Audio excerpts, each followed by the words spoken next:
By the way, are you coming to Laircon 2022? I'll be there, and so will several of my DM Lair team members. This year, Laircon takes place in Pensacola, Florida on October 7th, 8th, and 9th. We'll have D&D games, other RPG and tabletop games, workshops, and panels. And every game master who runs at least one RPG game at the con gets an exclusive Laircon 2022 GM t-shirt. So please come hang out with me and my crew, and maybe even play in a game of D&D with us. You can learn more and purchase passes at the link below.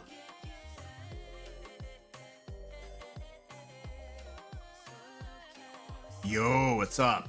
How's it going, folks? Last Red, hello. What's up going on, dude? How you doing, buddy? Dr. Tiefling, Jacob Cobberholm, hello. Centerfire, what's up? Coinslot, Kevin, hello. Zach, what's going on, dude? Prime Emperor, Orion Slatton, hello. John the Vampire, what up, dude? Good to see you, buddy.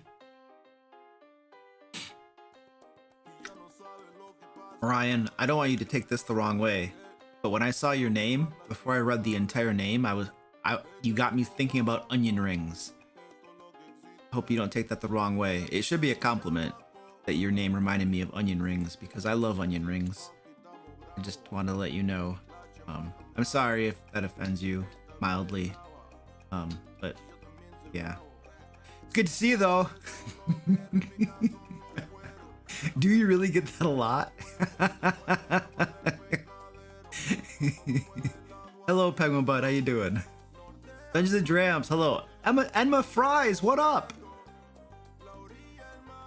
It seems like it's been a while since I've seen you, Emma. Hope you're doing well. I mean, you might have been here for every last stream and I just never saw your name, and I apologize. Or you were lurking. You were lurking. Sympaticos, what's up, dude? Andre, hello. T-Bird, what's up, dude? Aden Ulvason, what up?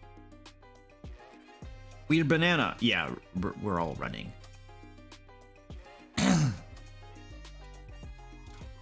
Coinslot says, I'm running the adventure in Lair magazine where the party goes through a dead purple worm and the players are loving it. I was able to prep the whole adventure in 2 hours. Thanks. You are very welcome, dude.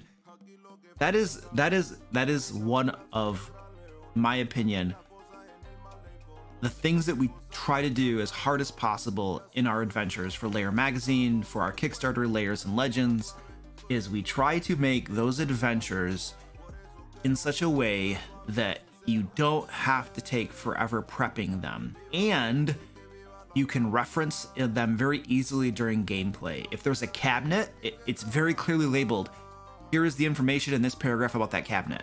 If there is a chest, it tells you. If there's a bookcase, like, we clearly label everything. We meticulously do it. And the reason is so that you, when you are prepping the game and when you are running the game, you can easily find what you need. You can reference it quickly. It helps make your job easier as a dungeon master. And that's what we try to do in all of our products, but especially our adventures. The adventures that we do, we go to great lengths to try to make it as easy to use as possible for dungeon masters. One of the things that annoys the crap out of me is, this happens often in the official modules that gets published by the company that runs D&D, is they have, not all the time, but I notice it too often, they have big, huge, massive blocks of text, and you're trying to read and parse this information, and it just makes it makes it difficult to prepare for the game session. But then if you're running the game session and you need to refer to the adventure that they wrote, good luck finding what you need in those big, huge blocks of text. It looks pretty, it looks nice when you type it out and you publish it and stuff, but it's not as usable as it could be. And so we're trying to, you know, make things a little bit better for folks.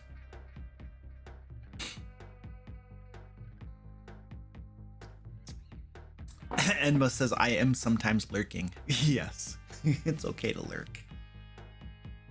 I don't go to live streams. I used to go to some live streams a while ago, and I would almost never say anything. I would just sit there and listen to the person while I was doing something else. So I was a lurker too. Coinslot says, Luke, I'm just one DM's opinion, but top-notch stuff you guys put out. Thank you, dude. I appreciate that. And I like how you say you guys, because we have a big team, lots of different people work on it, and it would not be possible without them. Yeah, so I love my team. My cat is chewing on my knee right now. Dungeon in a Box. You know, that's interesting. Dungeon in a Box, like a couple years ago or a year and a half ago, it was like a year and a half ago, they reached out to me and they were like, hey, can we send you some free stuff? And I was like, okay, sure. You know, I made it clear to them that I don't do sponsorships for product, you know. Because sometimes companies will send you stuff and then they just have, there's this like, this unspoken, unwritten expectation that because they sent you some free stuff that you're gonna like somehow say something about their product, which I don't do that. If I use something I genuinely like, you know, then I'll talk about it, but I don't do that. I don't play that game. Anyway, they sent me, they were like, can we just get you on our monthly thing? We'll send you the monthly thing. And I was like, okay, sure. You know, but just be aware that here's my rate card and this is how, you know, we do things. And I only ever got 2 of them and then they discontinued it. They also told me, it was very interesting. They also told me, feel free to give us any feedback on the products too. And I was like, okay, sure. And there was a piece of feedback I gave them. The maps were folded in a really weird way that made them, I don't know, they were just really weirdly folded, and it kind of made them, the creases really bad because of the way they folded them. And so I was like, yeah, you know, by the way, these maps were folded really weird and it made really heavy creases in it. You know, I'm just letting you guys know. And then after that, I never heard from them again, and they discontinued what they were sending me. So I guess they did it. I guess they weren't really serious about please let us know if you have feedback. I guess that was just like a polite thing that they said, but they just kind of expected you not to say anything, which I thought was odd. But anyway, it's okay. You have little interactions like that with folks, and it makes you think and wonder, huh, interesting. Huh.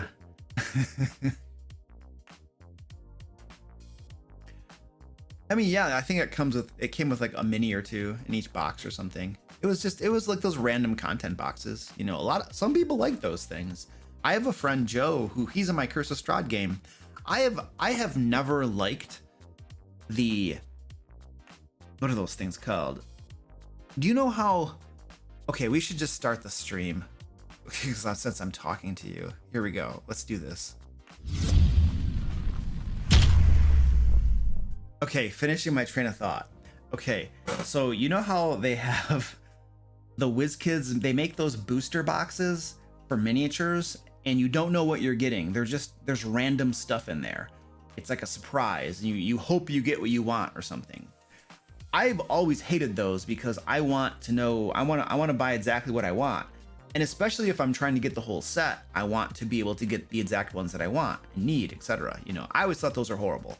But, you know, apparently I'm not the only person who, you know, cares about them. My friend Joe, he loves those things and he likes them. What he told me was, sometimes, Luke, I just want some miniatures and I don't know what I want. And so those random boxes are perfect because I get miniatures, I get a surprise, and, you know, because he didn't know what he wanted. He just wanted something. And so he liked those. I never saw, that never appealed to me ever at all. I want to know exactly what I'm getting, but he liked them. So some people like those random boxes. I see some channels, there's this one channel. There's like, there's also these randomized boxes. I don't know what they call these things. They're like a subscription box, and every month you get a bunch of stuff related to something you like, one of your hobbies. Well, there was this one channel I was watching, and they were like, it was like a gun related channel, and there was a subscription service where they would send you monthly a box full of different stuff, you know, for your sidearms or your rifles or whatever, you know. And it was like actual stuff that you would attach to your gun and stuff like that. A lot of it was, you know, or holsters. It was just stuff like that. I was looking at that. I'm like, you know what? And some of it was just like tools, you know. Some of it was just, you know, random tools and stuff related to self-defense or something like that. But I was looking at some of that stuff and I was like, I don't know, like some of this stuff needs to be very specific to the actual, you know, firearm that you own, and it's not all interchangeable. Not all of it is. They try to, you know, make things, but it's not all of it is. And so I was like, I couldn't even use that. Like that thing right there, if I would have some of that stuff in that box, I couldn't even use any of it, you know. So I don't know.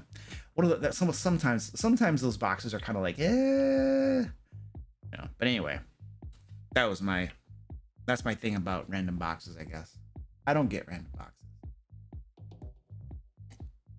I usually know what I want. I get exactly what I want. It's easier that way.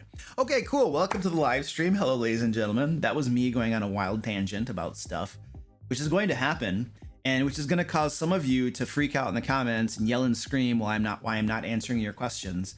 Or some, I think it was last stream, the stream before, somebody was like, Luke, come on, are you ever going to answer Dungeon Master questions? Like, all you're doing is talking about stuff you want to talk about.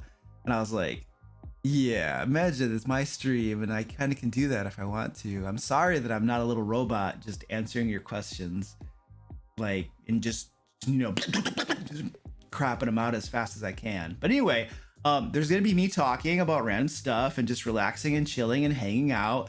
And we're also going to answer questions and stuff because that's what we tend to do around here. So you throw your questions, do the whole hashtag question, all caps. My moderators will get your questions. They throw it into a spreadsheet. I pull from the spreadsheet. I answer it. It works. It's beautiful. I will not get through everybody's questions. It's not going to happen. So if you need to have your question answered, you can super chat it. And I'm guaranteed to answer it if you super chat it. It's just the way it works. Might not like that, but that's the way I do it because I can't get to everybody's. So if you super chat it, you're guaranteed to get an answer. That's the way it works.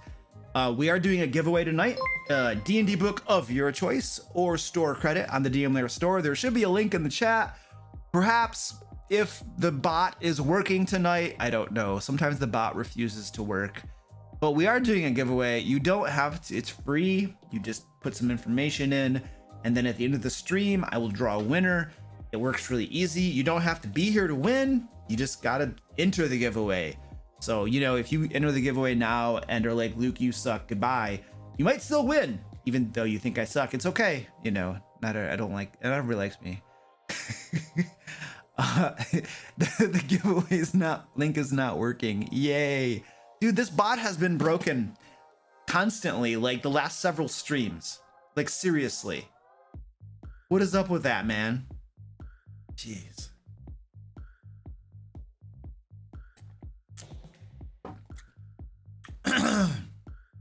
Okay.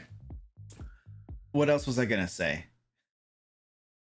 I don't know. Oh, yes. I do need to do one thing before we jump in. My cats are fighting. You can see them on the cat cam. Here we go. Come on, cat cam. They're fighting. Oh, now they're gonna behave. It's because they know the camera's on them. That's garbage. Come on, fight. Those two, that's Squeaky and Squirty Pie. They love each other. They're always wrestling and, you know, play fighting and stuff. They're adorable. Okay, we are gonna do some shout outs to my awesome patrons and YouTube channel members really quick here because these folks are awesome. They help support everything we do around here. So as many of you know, because I have a big mouth and I never stop talking about it, we publish Lair magazine every month. It's our premium publication. It has Dungeon Master resources in it, adventures, traps, puzzles, lots of really cool stuff to help you improve your games maybe, but more than anything, reduce your prep time and make things easier for you as a Dungeon Master. So all of my patrons get every single month a new issue of Lair magazine. And then YouTube channel members get priority in their questions that they ask. And I see one channel member already asked a question, I think, and we're going to get to that. So anyway, thank you so much, folks, for your patronage and your support. I really do appreciate it. And then these folks here in red, they get their name read aloud because they pay extra to have me read their names. I kid you not. So I read their names. 5e Magic Shop, Alex the Mini, Alex B, Alex T, Amanda W, Ambers, Amy P, Andrew M, Andre U, Andy S, Andy W, Angelique K, Anthony B, Antoine B, Arrow Odd, Arutha, Ashley, Baldwin, Barter Ben B, Burncastle, Brandon A, Byron M, Carl C, Celestina K, Christopher G, Chris C, Christopher S, Clay W, Cody B, Contrary Gravy, Corey S, Double D, Draxus Dresna, Code Duddy K, Dutch, Ed R, Edward L, M Fabo, sorry, Eric B, Ericos, Erno T, Fabian H, Flame Black 200, Frostbrew, Gallus, Gene A, Goliath Cleric, Gravy Chorn, Harlan S, Heather L, Iggy, Iron Cascade, Ismailban, Izzy T, Jackie Pizza, Jacob L, Jacob K, James L, Jan F, Jeremy W, Jessica J, Jim P, Jimmy L, JM, Joe D, Joe L, John A, John C, Joseph H, Josh S, K, Kale S, KK, Keith L, Kevin F, Kezides Kirby, Kyle G, Kyle M, Labraworks, Leo Lionheart, Magna N, Marty M, Marwin R, Matt B, Matthew J, Michael L, Mirostal, Mitchell, Mr. Linkanu, Mr. T, Ol S, Omega Fire, O&D, Penguin Butt, published author, Rachel S, Rachel H, Radiance Guardians, Ramus Razlik, Race W, Renner C, Robert J, Ron R, Ronald Ryan, Ryan SG Sounders, Sakura Sam B, Samuel R, SBC, Scott V, Shadow 1317, Shane L, Sheila A, Smash Loot Repeat, Snowy Tiggy, Son of a Sofa Man, Soul Naya, Stephen G, Stephen A, Stephen T, Stephen A, Silik R, Tag Tokens of 3/4 Hospital, The Old DM, The Pickle, The New Bad Hombre, Thomas F, Thomas T, Thor the Explorer, Tiger 500, Tim Black, Tim and K, Tom C, Traveling Cash, Travels the Lost, Tyler R, Valagor, Vincent G, Vladimir S, Volhoff V, Will M, William C, William H, XX Red Drum, Zachary J. Thank you. Appreciate it. All right, sweet. Let's do some questions around here, shall we? Eric from Phoenix, hello. Enma says that adventure creation's tons of fun. Yeah. And we come up, like, the last adventure we came up with was really cool. Like, it had some really unique and interesting encounters in it. And when I say encounter, I'm not talking about combat, although it could be combat. But just, you know, when the heroes are in the dungeon walking along and they run into something that presents a challenge to be overcome. Could be a social interaction, could be a combat or something, I don't know. But we had some really cool encounters in the dungeon that we made. It was really cool. All right. Boom, boom, boom, boom, boom. What do you think of the new Dungeons and Dragons movie? Are you excited? Skeptical? Think it's gonna suck? I have no idea what to think about that new movie. I talked about it on last stream a little bit. It did not excite me. It didn't. It's hard for me to be like cynical or skeptical about it because it's a trailer. Like, what, you can't tell anything from a movie about it from this trailer. I don't know. I like the guy, Captain Kirk. Captain Kirk's in the movie, by the way, you guys. I don't know his real name, but Captain Kirk is in the movie. He's playing a bard, and as an actor, I like that guy a lot. Like when they redid the Star Wars recently, they rebooted the Star Wars. The casting was superb. Like, you cannot ask for better cast. Like, the actors and actresses they chose for the Star Trek reboot was phenomenal. Captain Kirk and Spock and Uhura, or I don't know how to say these names sometimes, but it was just spectacular. Anyway, Captain Kirk is in the new Dungeons and Dragons movie. And that's pretty cool because I think that guy's a really cool actor. I've only seen him in Star Trek, so maybe he sucks in other movies. I don't know. Maybe they typecast him. I have no idea, but he did an amazing job in Star Trek. So, I don't know. That's pretty cool. I don't know that I recognized anybody else in the D&D movie that they cast. I don't know why they were playing heavy metal music in the trailer. That seemed like really odd to me. That seemed so odd. The heavy metal music. I didn't quite understand that. It didn't capture the feel of Dungeons and Dragons at all. I don't know what they were going for. So there were parts of that perplexed me. They really, really perplexed me. Apparently some people got really upset because their mean, cruel dungeon masters won't let their druids shape change into owlbears. And it sounds like on Twitter, maybe other social media outlets, there was a big uproar. There were probably protests. You know, they probably caused millions of dollars in property damage and stuff over this whole thing of mean dungeon masters not allowing druids to shape change into owlbears and stuff. So I don't know. Apparently that caused a big uproar. That was a big thing. But don't worry, because Chris Perkins will let you play a druid that shape change into owlbear in his games. Right. The trick, of course, and he tweeted about this. The trick, of course, is getting into one of his games. So good luck with that. But don't worry, if your dungeon master won't let your druid shape change into an owlbear, you can just go find Chris Perkins and knock on his door and you know, play in his game. I loved that tweet. I saw that tweet and I was just like, how does that help, dude? I don't know. I'm sure he was trying to make some sort of point that my obtuse brain couldn't fathom. But anyway, there's some thoughts on the D&D movie, guys. I was not like everybody and their mom was like getting a YouTube video out like the day of or the day after that trailer came out, and I don't, you know what? I don't think I would have even seen the trailer except that Zach, you sent me that weekly report and it had a link to the trailer in it or something. Yeah, I think that's how I got exposed to it. Or something, I don't know. It was something like that. All right.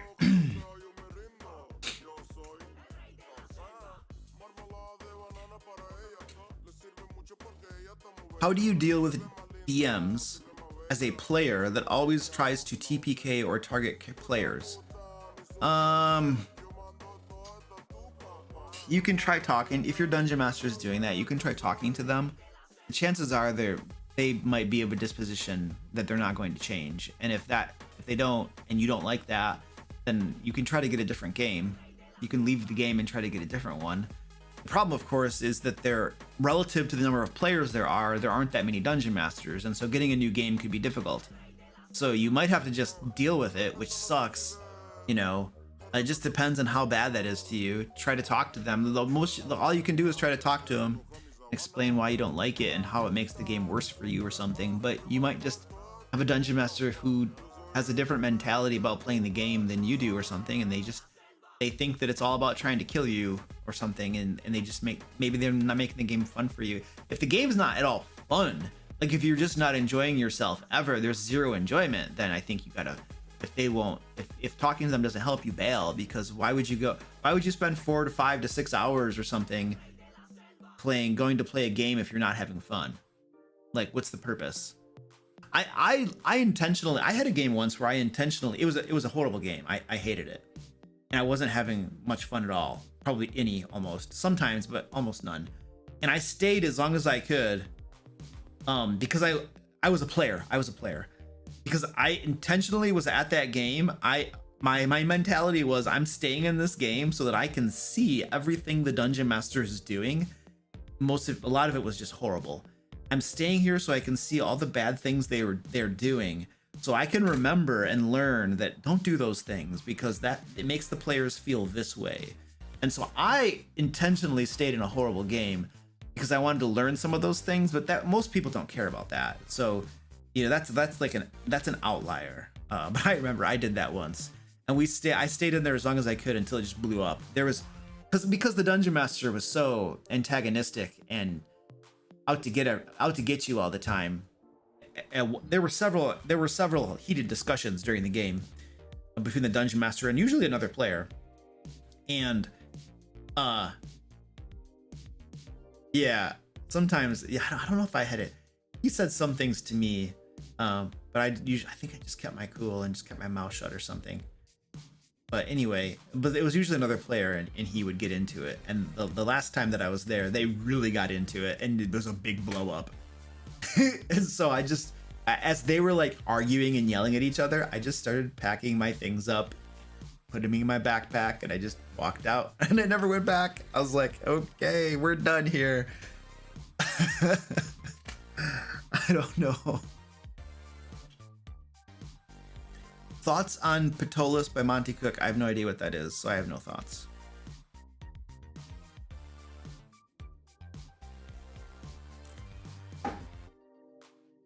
I don't even understand that question, so I'm not going to answer that.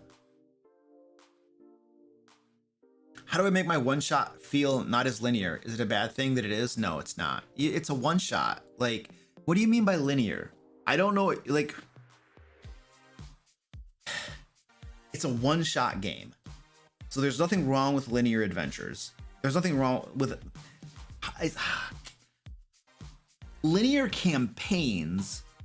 There's not a problem. There's a difference between a linear adventure and a linear campaign. I'm not gonna go into a whole treatise on that right now. But if it's a one-shot adventure and the adventure is linear, I don't know exactly what that means, but the way that you should design a one-shot adventure, the way that you should design any adventure, is that you should create a situation. Here is a castle with bad guys in it. This is the problem. Now do something about it. That's the situation. But it's not linear in the sense that they must go in the front gate, or they must go in through the catacombs, or they must climb the wall, or they must fly in to the tower. Like, it shouldn't be how they approach that castle with the problem and how they overcome the obstacles and how they solve the final problem that needs to be solved. That should not be linear.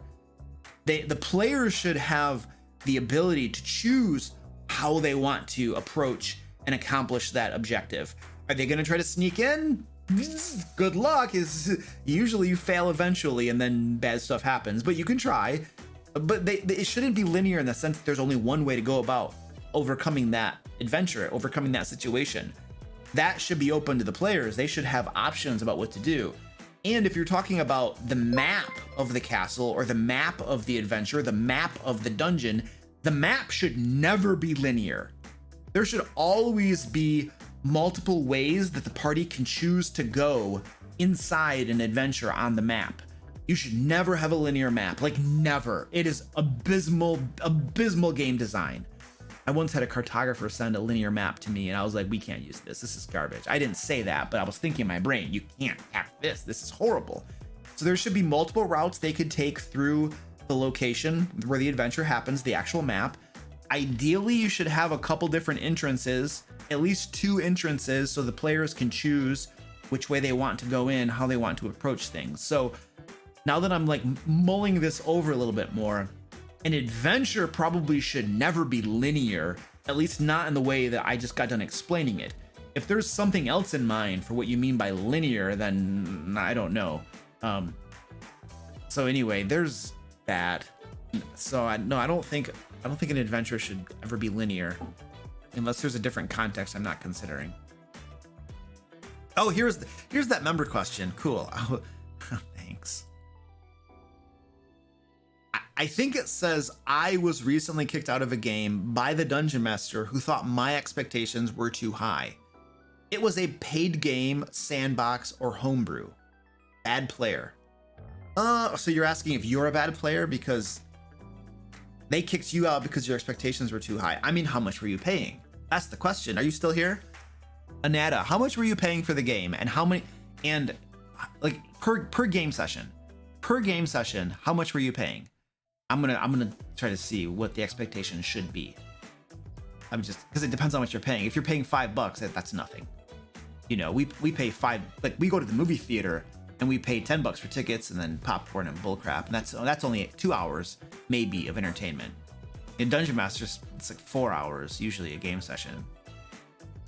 So what were you paying for that game session? That's my question. I don't know if that person's still here. They probably left because I was too slow to answer the question. And they're like, Luke, you suck. I'm leaving. Goodbye. $16? Okay, they're still here. Okay, cool. $16 per game session. Okay. So that's not a whole lot. But it depends. It depends on, you know, if it's like, yeah, it depends on each individual's, I guess, budget and stuff, whether it's or not. So that's a relative question, I suppose.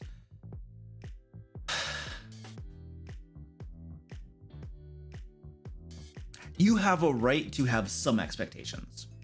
That's for sure. You're paying money for a game. The moment you pay money for a game, you have a right to expect something. Now, I don't know the details of what they were and were not doing and what you wanted them to do more. Like,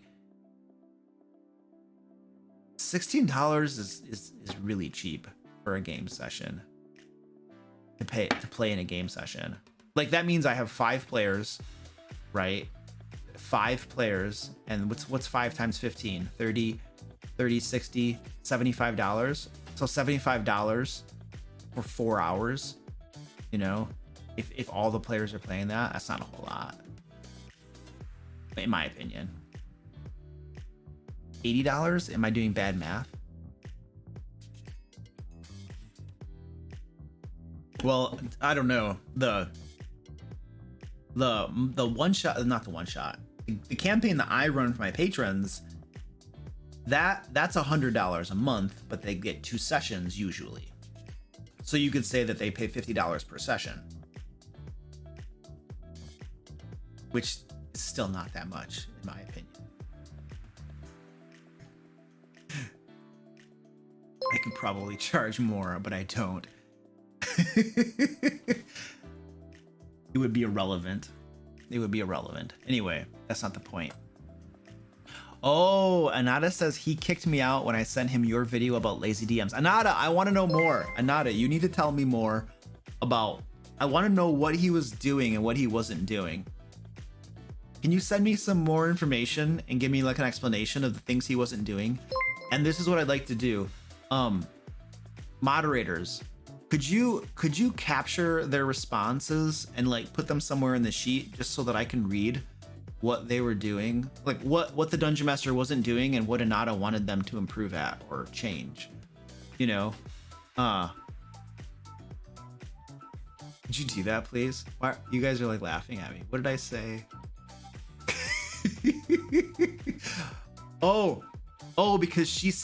because Anada sent them my video about lazy DMs. Oh, no, 100%. Like, I mean, that doesn't surprise me. If a player sends their dungeon master a video about lazy DMs and wants them to watch it, your dungeon master is probably not going to react very kindly to that. That doesn't surprise me. So I think people are laughing at that. Yeah, that doesn't surprise me. But please send me some more information, Anada. I'm interested to know what the dungeon master was doing, and then I can give you more of my opinion on it. Nixit, what are you saying? Luke, the new Matt Mercer, da. What are you saying? What are you trying to say, dude?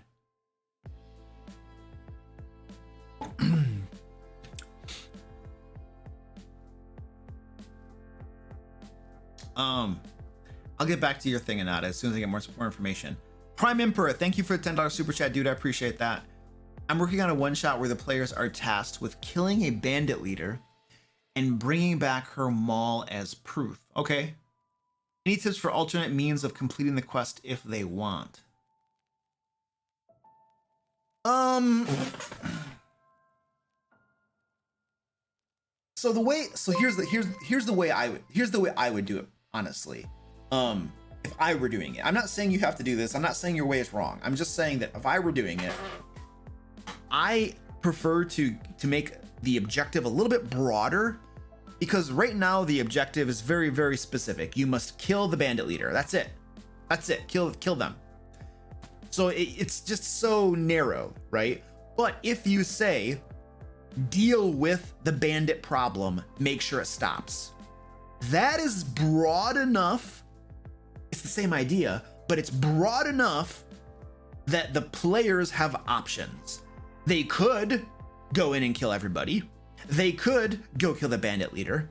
They could do like a go in and talk to them and convince them, scare them, threaten them. They might go in and kill some of them or beat them into a pulp and then threaten them and make the bandit leader agree to leave. Of course, they're just gonna go somewhere else and probably be a bandit somewhere else. They might go in, apprehend the bandit leader, take them back for justice, for trial. They might get the bandit leader and some of the lieutenants, so that, because if you just capture the bandit leader, who says that one of the lieutenants might not take over and keep doing the same thing? So, but when you just say take care of the problem and make sure it stops, that's broad enough that the players have options. They can decide what they want to do. Now, chances are they're still going to go kill the bandit leader, because it's D&D. That's what most groups are going to do. But at least if you give them a broad enough objective, then they have options. So I would just consider broadening it a little bit, so that way your players don't feel like there's only one thing they could possibly do and they have more options. That'd be my suggestion. Jasper's, thank you for $2 super chat. Do great worms intimidate you too? No, I've never fought a great worm. I've read them. I think they're really cool. I hope to. I have one planned to be used probably a year or two from now, depending on how long it takes my group to get there. But it might be a while. 6th edition will be out by the time they fight the great worm, I feel. T-Bird, thank you for $5 super chat, dude. When you have a random encounter, do you prep the monsters and stat blocks ahead of time? I'm still a new DM, so I don't know monster stat blocks that well. I do it both ways. Sometimes my random encounters are absolutely planned encounters. They are monsters that I saw that I was like, oh, this is cool. I want to use this in my game, but it doesn't fit into the ongoing campaign or the adventures. And so I'm like, random encounter, there we go, boom, and I get to use this cool monster. So many times, I would say that probably 80% of the time, in my games, random encounters are not random at all. They were planned, they were intentional, and they happen when I decide they're going to happen in the, you know, when they're traveling or when something happens, whatever, it doesn't matter. And then the other probably 20% of the time, they're truly random. And sometimes, so if it's planned, obviously I prep the stat blocks and I read up so that I'm ready to run it, you know, and I'll have a map usually and other cool stuff. If it's 100% just like I rolled it randomly, a lot of times what I'll do is I'll use the tables from Xanathar's. They have random encounter tables in Xanathar's that I think are pretty decent. Let me put a caveat to that. They don't give you any context around the encounters, which it's more useful when you have context around the encounter, when you know why these monsters are there, what they're trying to do, blah blah blah blah blah. It's better to have context, which is why we published a bunch of random encounters in Lair magazine last year, and they're going to be published in Layers and Legends and Loot and Lore, our Kickstarter we just did as well. So in our random encounters, we have a bunch of context, and there's actually something there that gives the Dungeon Master guidance. But I will use the ones out of Xanathar's because my brain is really good at figuring out that context really quickly. Like, I can read those random encounter tables and I'll pick out an encounter and I'll be like, oh, there's 3 wyverns. What are the wyverns doing? And my brain will just figure it out, and I'll come up with a very quick reason why the wyverns were there. You know, the wyverns swooped down on the party because they saw something shiny on one of the party's backpacks, and the wyverns were trained by the nearby giants to hunt shiny things and swoop. I mean, you know, I just come up with this crap, you know, and so they literally just want to take that guy's backpack and run off with it. And if they can get that backpack, they're leaving, and they're not really going to fight a whole lot. I don't know. I'll just come up with stuff, you know? So yeah, I'll do that sometimes, but 80% of the time, most of the time, I'm going to plan it out in advance. And I would say that especially if you're a new dungeon master, I would probably plan them out in advance. That way you know the stat block and you're ready for it. It's just going to improve your game. Like, regardless of how well you think you are at improvising, your game will almost always be better if you plan more. Almost always. It's like planning too much is just you're more prepared usually. Planning too little, then you could see a lack of quality, you know. So it's almost impossible to hurt your game by planning too much. Now you can, because sometimes when we plan something, we become attached to it and we love it too much and we won't let go. It's like writers. Writers are told to kill their darlings. Writers many times will have things that they want to put into the story or something, and they're attached to it. And they don't want to let go of it or something. So that is the pitfall of planning too much. That once you've planned it, you don't want to let go, and that can be a problem too. But as long as you don't fall into that, then you're fine. Which is why I usually advise only planning just what you need. Plan just the next adventure. Plan just what you need for the next game session. Don't plan in detail too much in advance. You want to have an idea of your campaign. You want to have a high-level view of things. Yes, that you want. But that doesn't take a ton of planning, you know. But the very detailed planning about adventures and stuff, you want to plan just enough. That way, if things shift and things change and things go a different direction in the campaign, you know, you didn't lose that much. You know, you won't feel like your time has been wasted. Oops, I forgot to click the button.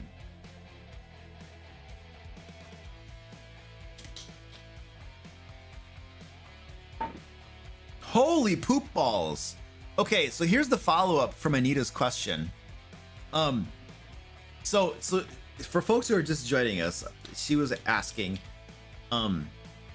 she was paying for a game.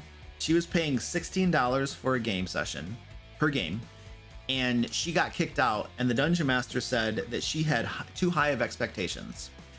And she sent him my video about lazy dungeon masters. But this is what the dungeon master did to her. He ignored her character, didn't give them adventures to do. So the whole group is paying money to play in this game. They're paying $16 per game session to play in this game. He ignored her character. He did not give them adventures to do. The dungeon master did not roleplay his NPCs. I'm not sure what is meant by roleplay. The dungeon master didn't give them any loot. They didn't describe anything. And the last thing, the homebrew world was completely empty and lifeless. I had no idea what was happening most of the time, and 90% was TOTM. I don't know what TOTM means. What's TOTM mean, guys? These newfangled abbreviations confuse me. I'm old.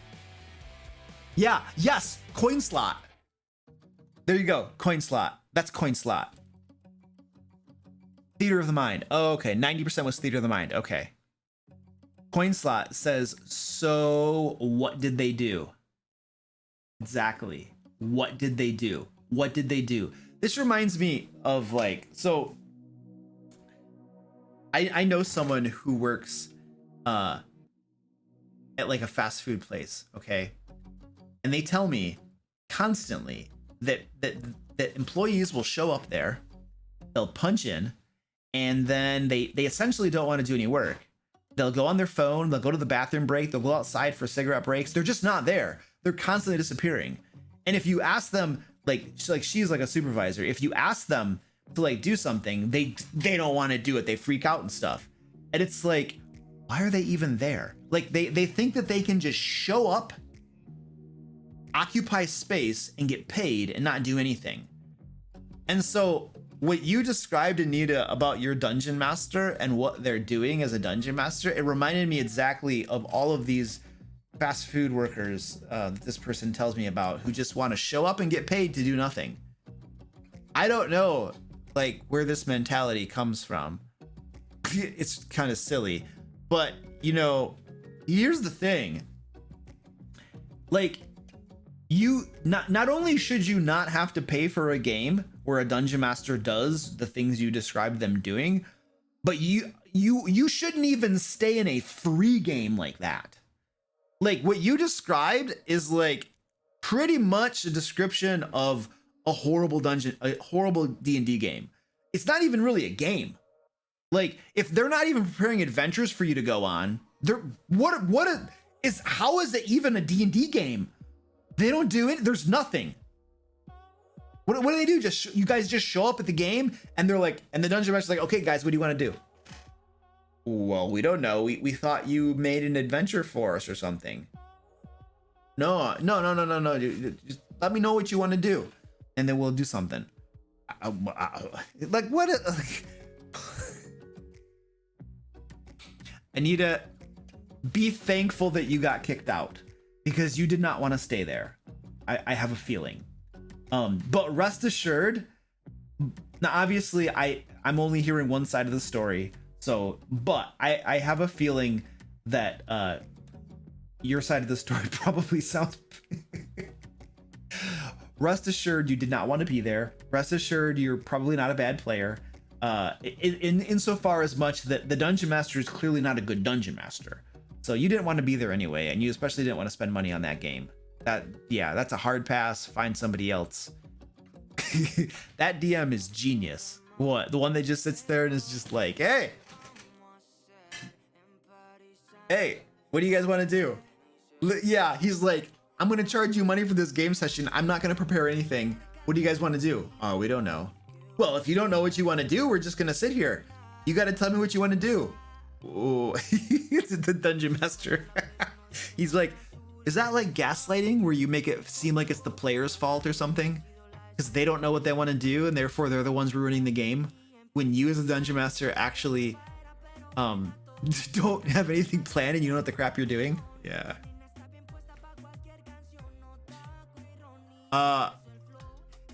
LCG Cannon, thank you for the $20 super chat, dude. I appreciate that.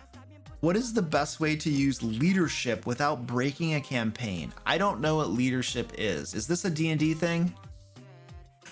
Is this some sort of feature? Does anybody know what leadership is? I'm gonna look it up on D&D Beyond, but I don't know what that is. Leadership, is that a feat or something? I'm not finding anything called leadership in D&D Beyond, which isn't to say much because their search functionality isn't the best. Yeah, that's an understatement. Does anybody know what leadership is? No, we're not talking about Pathfinder though. I don't know anything about Pathfinder, guys. I mean, it's 3.5. It's D&D 3.5 extended. That's all I know. I don't. Okay, so it's. Is that the question? Who's the dude who asked the question? Where is it from? Dude who asked the question. What's his name again? LCG Cannon. Where is leadership from? Dude, you gotta help me out, buddy. I don't know what that is, where it's from.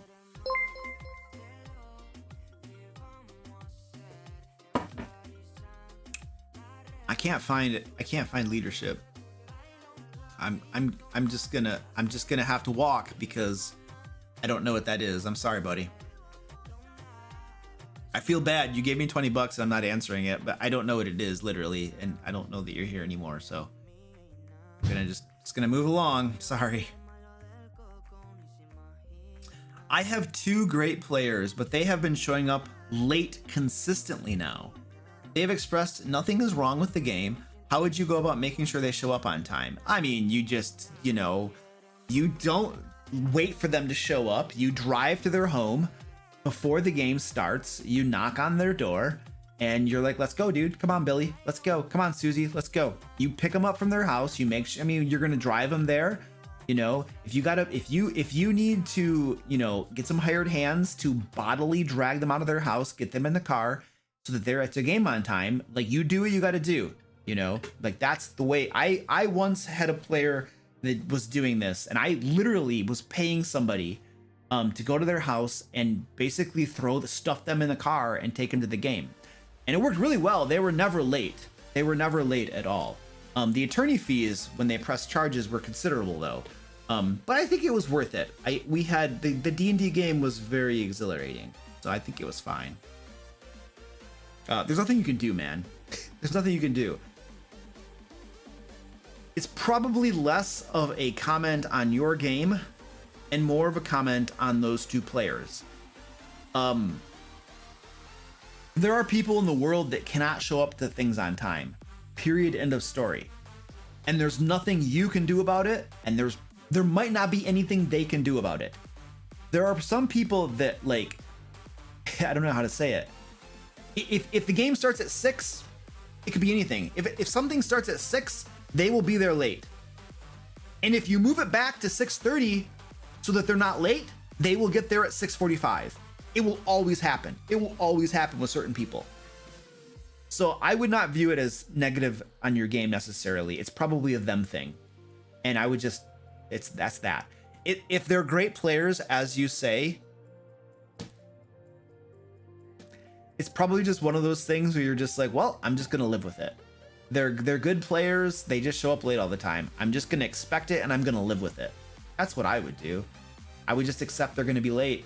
You know, I would make a point of trying to start the game on time so that when they're late, they miss out. Make sure they miss out. Make sure they miss out. Because it is also a thing. If a meeting or a game starts at 6, it starts at 6, but it actually doesn't start until 6:30 because people are goofing around talking or the dungeon master's getting their stuff around. people will intentionally show up late because they know they're not missing anything. It's like, oh, they're just gonna be bullcrapping, and it always starts late anyway, so I'm gonna intentionally show up late. I mean, people do that. I do that, you know. So I would, if you want to, I think probably one of the best things you can do to encourage them to be on time is to start your game on time, so that when they arrive late, they miss out. Intentionally make sure they miss out. If you really want to encourage them to be on time, I for sure would not wait for them to arrive to start your game. Don't do that, because you are punishing everyone else who got there on time. Because 2 people are late, everybody else gets punished. That's not fair. If anybody is going to suffer the consequences of their arriving late, it should be them, not you and the rest of your players. So don't wait to start your game. Start your game on time, and when they arrive late, they miss out. That is the way to handle that.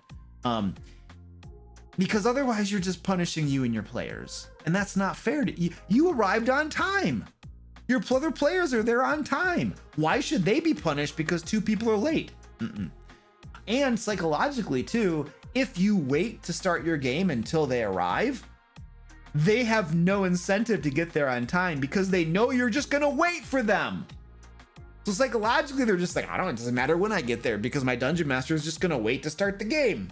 So I'll be there a little bit late, no big deal. So that's another thing you got going on there. So I think the best you've already talked to them, you know, it sounds, and they're good players. So just start your game on time, and you're gonna have to live with it. That's not something that I would kick a player out of the game because they arrive late.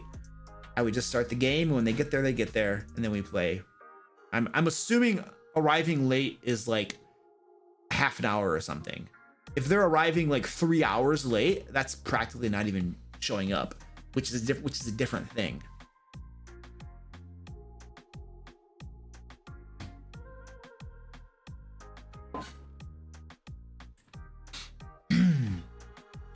Do you have a video on Feats? No, I don't really do videos on Feats because that's a player thing. I mostly make Dungeon Master videos. Everybody and their mother and brother and cousin and stepsister are making player videos. And there's gotta be a channel out there that talks about feats and ranks the feats and tells you which feats are the best. You know, there's a channel I have in mind that always does these ranks and stuff about feats and tells you the most overpowered broken classes you can possibly play. I'm sure their channel has something on feats.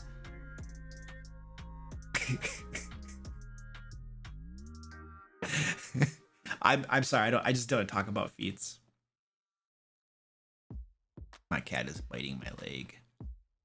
Wow. Okay.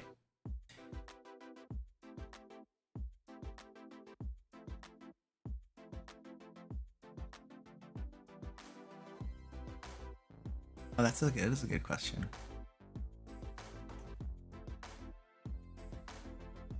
Okay, here we go. How do you put social interactions in enemy compounds and strongholds? I want to have people who aren't just prisoners or servants to talk to. Okay, so no prisoners, no servants, but you want social interactions. Yes, you absolutely want that. What you need to do is you need to build those social interactions into the encounters that the characters will have with the guards, with the soldiers that are there, with the bad guys that are there. You need to figure out mechanics and ways to do that. So we recently, 2 weeks ago, we made an adventure on stream here. And we didn't have slaves, we didn't have servants, we simply had the bad guys. The bad guys were in the compound. But we came up with creative, I think, ways that the players' characters, when they arrived in that sewer compound, would be able to talk with the enemies and have interactions with them, social interactions, talkie stuff back and forth. For instance, we had, they were basically young people who had been murdered, who were the bad guys, and their undead spirits and bodies and stuff were the bad guys. And so that since they were young people, one of them there was a dollhouse, and 3 of these, I forget what they were. They were some sort of like undead creatures. 3 of them were playing at the dollhouse. And the social interaction, the encounter, was basically when the characters showed up, the 3 undead girls, we'll just call them girls for ease of reference, asked them, hey, you know, do you want to come play or something? Would you like to play with us? I forget all the details. You can go find the adventure. We have it online. It's for free. You want to come play with us or something? And then there was an opportunity there to talk to them and figure out what's going on, or just talk to them, and you know. But the point is that we literally this cat, stop biting me, please. We literally built into that a situation and a reason for the bad guys in that particular encounter to talk to the characters, and for there not to just be a combat. And that's what you really need to do. If you want there to be social interactions, you need to figure out reasons that the bad guys want to talk to the characters and not just fight. Because many times, and I've been in games like this, the characters will just be going through the dungeon, and every time the door opens and there's bad guys, they immediately attack. They immediately attack. They immediately attack. I was in a convention once like this. Every single door we opened had bad guys, and the dungeon master was like, there are 3 goblins in the room, they attack. And I'm just like, geez, every room we go in, all they do is attack. We can't talk to them, we can't do anything, it's just they attack. And so it was just fight after fight after fight after fight. So come up with reasons they want to talk. I don't know what those are. You need to use your own creativity, right? But reasons, every encounter, or some of them at least, that there's going to be some sort of social interaction. There's going to be a reason to talk. Sometimes, many times, this has to do with giving your bad guys motives and goals that are beyond just killing and slaughtering and fighting. Most people don't just want to kill and slaughter the first creatures they see at random. But we have goals and motivations, right? Like if somebody is breaking into my house, I might threaten them, but I'm not probably just going to start killing them immediately. So there might be a conversation there, like get out or else type of thing, you know, or what the heck's going on, you know. But so in the same way, you got to think of stuff, you know. How are you going to do that in your game? And it's just creativity. It's you brainstorming. It's you thinking it through. That's what it comes down to. I can't give you an easy way to do that, or specific things to do. It really depends on the adventure. It depends on the bad guys. It depends on the situation. It depends on what's going on. All of those different elements are going to help you determine what those social interactions might be. But it really comes down to you brainstorming, using your creativity, and thinking of how you can do that.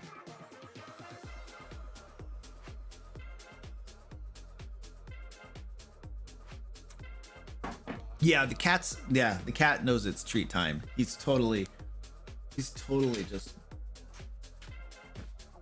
Where's my thing?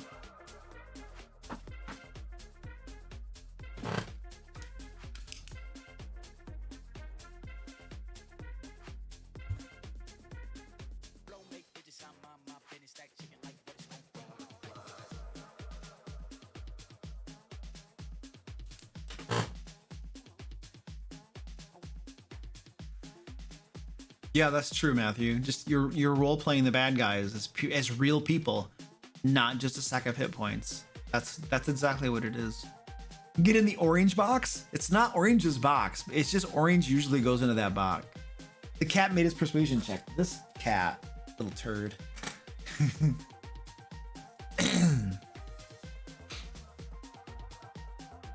Wow. Okay. So I know I have super chats. I really appreciate it. Thank you. I'm going to get to those in a hot second. I have cats. These cats are swarming right now. We need to take care of these cats because, you know, it's kind of like leaving these cats here just staring at me. This is like when you leave monsters alive in a dungeon behind you. It's like when you're dungeon delving and you leave stuff alive behind you. It sneaks up on you.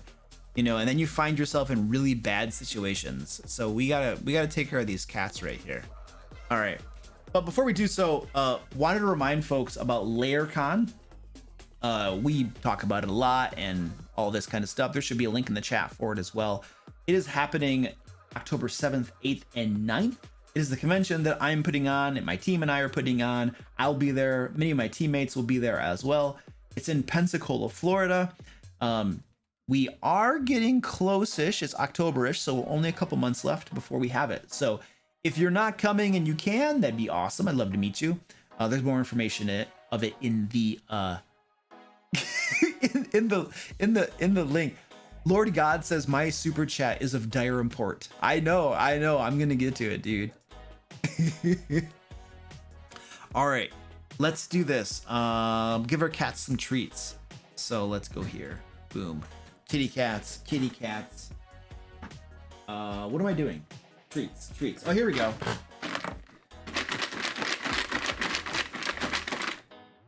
Check this out. This is the magic bullet. Right here. It's awesome. All right. Oh, wow. Little guy, what's going on, buddy? Little guy. Squirty, get some food.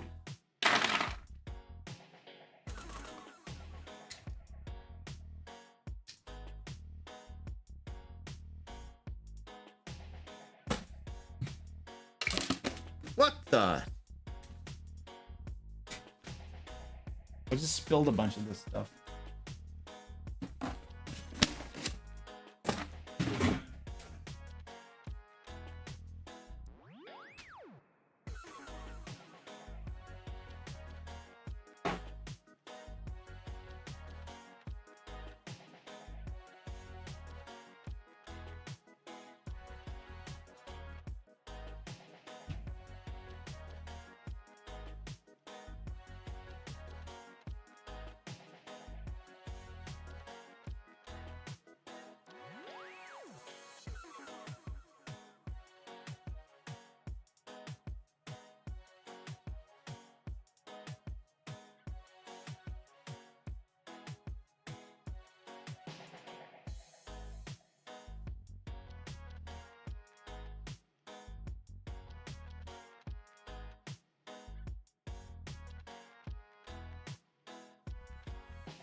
Little guy. All right.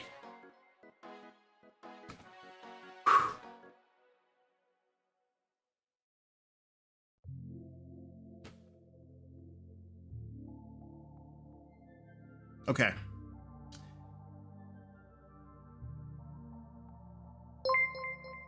Okay, so we gotta follow up on the leadership feat.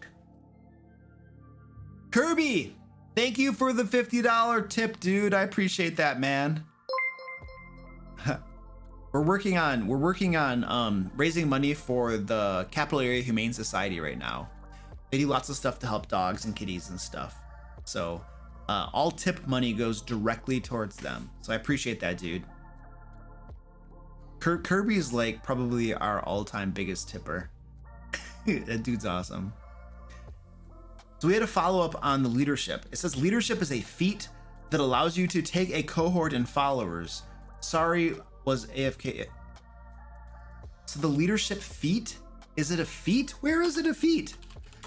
I'm typing in leadership feat in D&D Beyond and I can't find it. I really need a reference. I need the book that this is found in at the very least. Otherwise I'm not gonna, I just can't. I don't know what to do. I can't find it anywhere.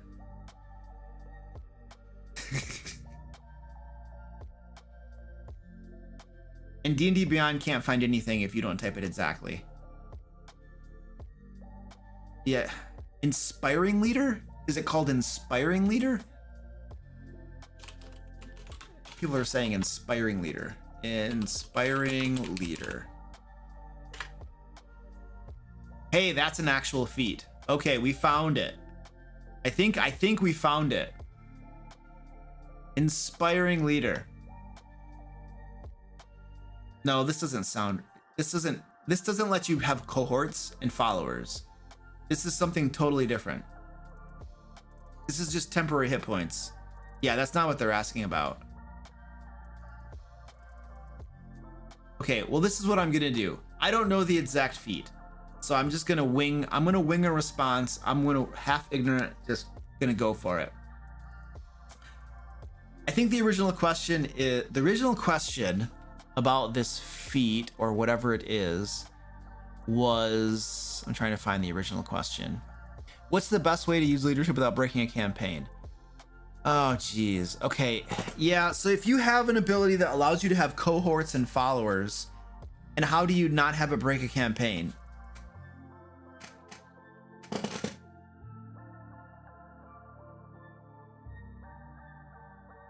Listen, D&D 5th edition was not made to be run that way. It just wasn't. It wasn't made to be run with followers, like tons of followers. It wasn't. It was not made to be run that way. If you try to take, let's pretend that you have a group of 5 characters and then a couple of them have leadership and they end up with like 20 followers. Let's pretend they have 20 followers. Okay. So now you have 5 characters and 20 followers. You have 25 individuals. This is what's going to happen. 1, the dungeon master has to essentially redesign the adventures or design the adventures for that. So the difficulty's got to be adjusted to account for 25 people. That's the first thing that has to happen. If you're running a module, you got to redesign everything. That's the first thing. And that could be a bit of work. The second thing is that every single adventure you go on is going to have 25 people in it. Can you imagine turns in combat with 25? And it's not just, remember, we adjusted the encounter, we adjusted the campaign for all of those followers. So it's not just that you have 25 good guys taking turns in combat, but we're also going to have a whole bunch of bad guys taking turns in combat. And so what you end up happening is everything just bogs down. It bogs down. D&D 5th edition, the game mechanics, the game itself was not designed to handle very large groups like 20, 25 different characters, adventurers. If you have a bunch of followers, it wasn't designed that way. It can't handle it. Everything bogs down. In my opinion, it becomes unplayable. It's unfathomable to run an adventure with 25 good guys, and then all the bad guys you would need to make to somewhat make it challenging. Otherwise, you could just say, yeah, okay, we could just figure this out, you guys, really quickly here.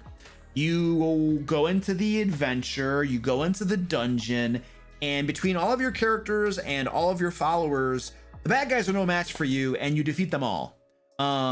Good job. Let me just tell you all the loot you got. And the situation has been resolved. And the players are like, wait, whoa, hold on a second. You just resolved the entire adventure in 2 seconds, and you're giving us the loot. Like, we wanted to play the game. Well, yes, you wanted to play the game, but the game is unplayable with all of these followers you have. Like, it doesn't work. Like, the game mechanics don't support it. It's impossible. And that's true.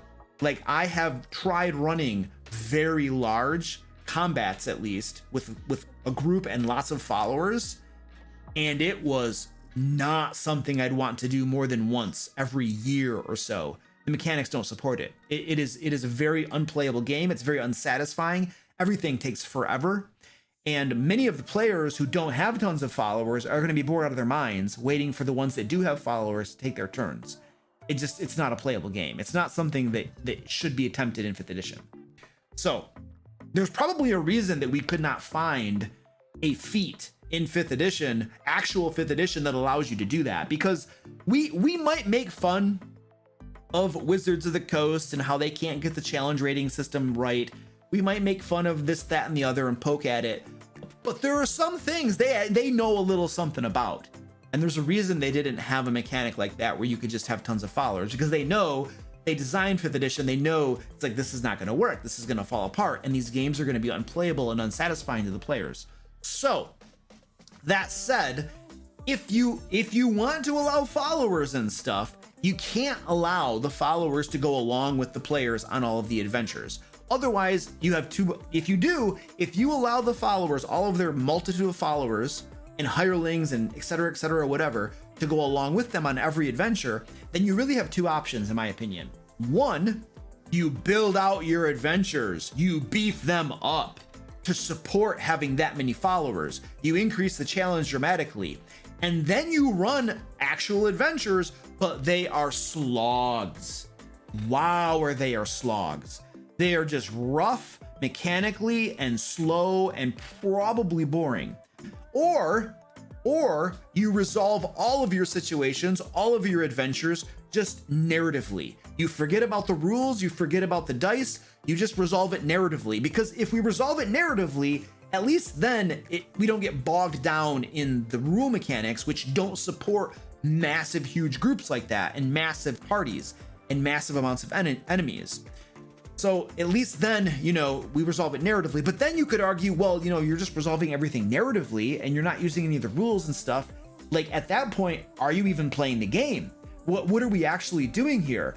Are we just sitting around and taking turns telling a story without a game mechanic? That's not what I came here for. Some people might have, but a lot of people don't. So that's that problem, right? That just doesn't go anywhere, in my opinion. Now, there is another option. There is one more option.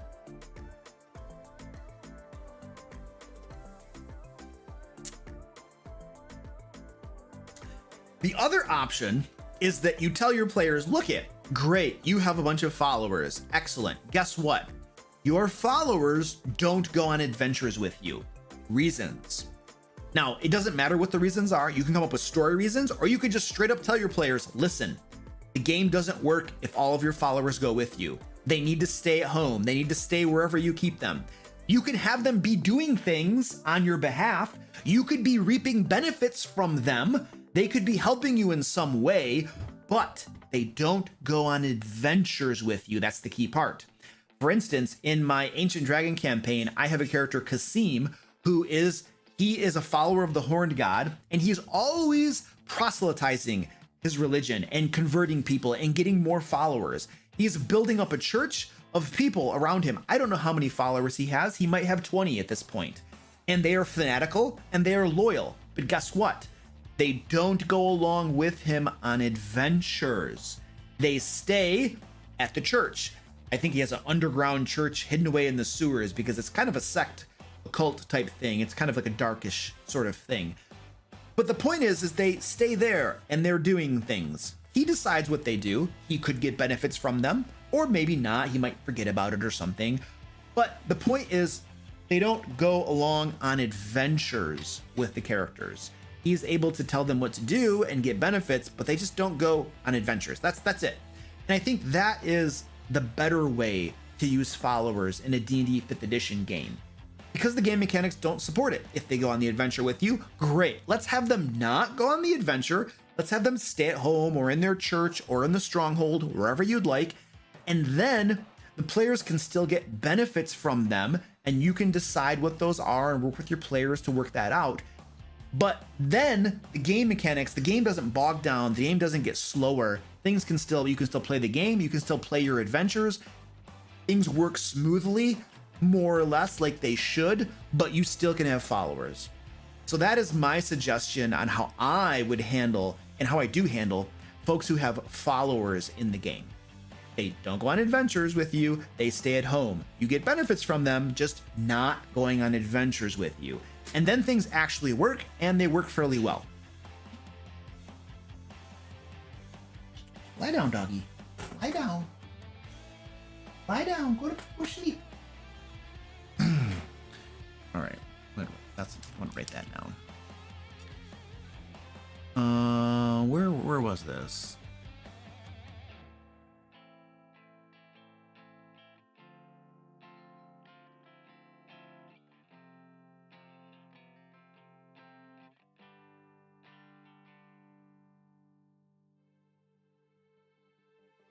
Okay, cool. I think I answered your question. Even though that feat doesn't exist in 5th edition.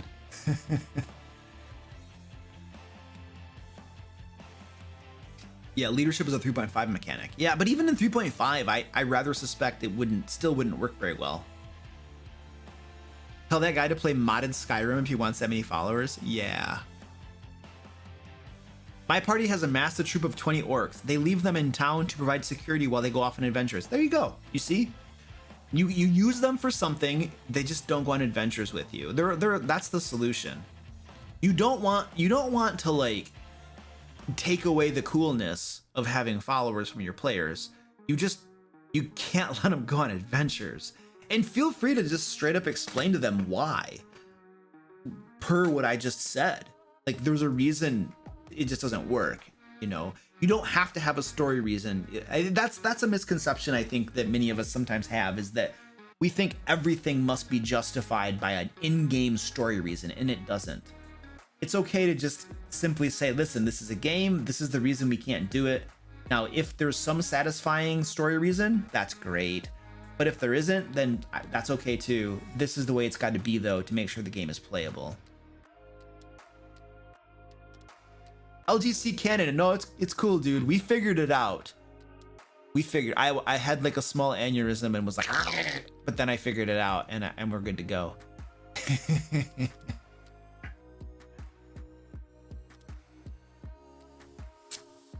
Okay, let's hit some more stuff. I got more super chats. Let's hit some super chats. I'm behind. Aden, thank you for the 200 something denomination I don't recognize. Thank you, I appreciate that.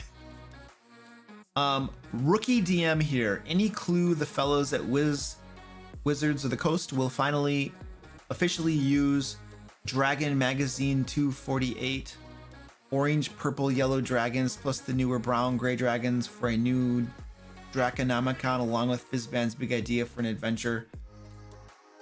You got me, dude. I don't know what Wizards is doing. I don't think Wizards knows what they're doing half the time. So no, I don't. I have no idea, man. I don't know what Dragon Magazine 248 is either. So, I don't really have a satisfying answer to you. I'm sorry. If I knew what Wizards was planning on doing, dude, I think the world would be a different place. If they knew what they were doing, the world would be a different place. I should not say things. There's certain things I should keep my mouth shut about, but I have a hard time not just saying what I think. KTW Patterson, thank you for a $10 super chat, dude. I appreciate that. My players have created backup characters in case they die. They're getting attached. Kill him! Kill him now! Holy crap! Kill him, dude! Kill him! Kill him! Oh, wait a second. Oh, the opposite problem. Oh, I'm scared they're going to try to kill off their characters to play as their backup. What should I do? Oh, okay, I got you, dude. So your players have their normal characters, but they also have backup characters because in case they die, they can play their backup characters. But they are getting really attached to their backup characters. I know what this means. They talk about it a lot. They're like, oh man, I got this cool warlock made. It's really cool and stuff. I can't wait to play him. I know how this goes. I have players that do this. And so you're afraid that they're going to intentionally try to get their current characters killed so they can go play their backup characters. Oh, I totally get this. This is what I would do, man. This is easy. Easy solution, man. Basically, you tell them, hey guys, if you want to swap out your current character and play your backup character, that's okay. We can figure out a way to make that happen. And then they'll be like, really? Okay, cool. Let's swap out some characters. You could essentially run something like there is a larger group of characters, of adventurers, and for each adventure, they pick the character they want to go on the adventure. And it could be as simple as that. Now, I wouldn't let them swap out characters in the middle of adventures. You need to make it, it needs to be done in a place that makes sense from a gameplay perspective and probably from a story perspective. But prior to each adventure, what you can tell your players is, listen, guys, you have this different roster of characters. Each of you chooses which one you want to go on this next adventure. And there you go. They choose the character, whether their current one or their backup one, and then they pick the one they want, they go on the adventure, and you have solved your problem. Your players are now able to play the character that they're really excited about, whichever it happens to be, and you have a little bit of continuity as well, and you're not worried about them intentionally trying to get killed, and you're not worrying about them not liking their character and wanting to play another one. I don't see a problem with that. I think that could work if you establish that as a mechanic in your game world and in your game. I would have no problem with something like that. I tend to have players that get really attached to their current characters. Although I do have one, Trevor. I don't know if Trevor is still here, but he always talks about getting Meridon killed, and Meridon never dies. He is still here. Yeah, you always talk about Meridon dying, and then he never dies. He's unkillable almost. So you're probably never going to play a backup character. But anyway, I don't know where I was going with that. I hate my character. I don't know why you don't switch to a different character then. I really don't. Like, seriously, I would have no problem if you changed to a different character. I could give two craps. I just want you to have fun. So you want to change your character. I know we had a player in our game once that would want to change their character like every game session. And I know you're not like that. So I don't have a problem with it, dude.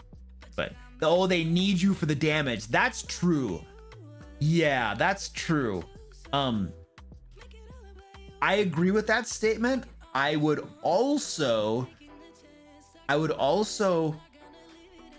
consider that perhaps your dungeon master knows that there is a PC in the group that does tons of damage, and thus there is some adjustments that take place to account for the high damage output.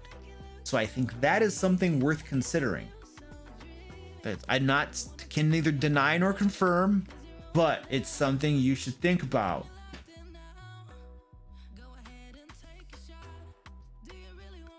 And there are lots of other characters that can do lots of damage too. There are lots of builds you can come up with that do tons of damage, I think.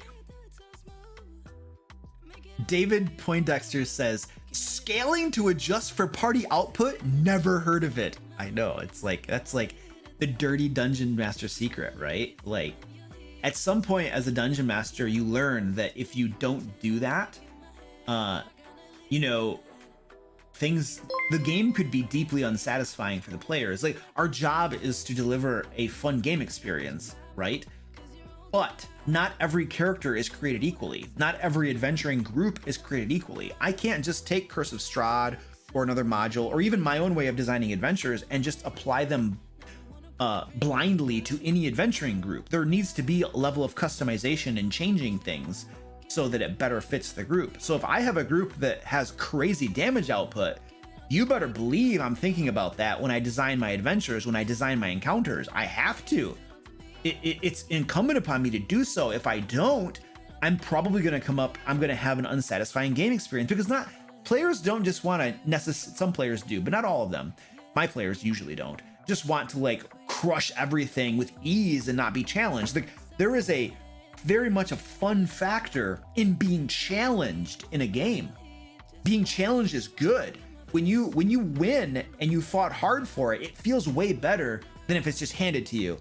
And it's just like, oh, that was the easiest boss fight ever, and we got a bunch of loot. Yay. But when it's a hard fight and you really win, then you feel like you actually won, as opposed to just like, oh, it was handed to us. So yeah, adjusting things and scaling things and changing things based upon the current party composition, like that, you have to do that if you want to really deliver a fun game experience. Now, it's definitely an art. It's not a science. There's no tried and true way to go about it. It's just your gut feeling, and you're doing the best you can, and you're just using your brain as a dungeon master and your experience to do it. but you kind of have to. That's you know, as you go along, especially when you get to the higher levels, you have to consider that even more, you know, because everything falls apart at the higher levels, and then you have to use your experience and your gut a lot more, and you don't always get it right. Sometimes you screw it up, sometimes you do it really poorly, other times you get it really good and you're like, yes, that was perfect. But not always. You just do the best you can. But yeah, that's definitely a thing that you kind of need to do.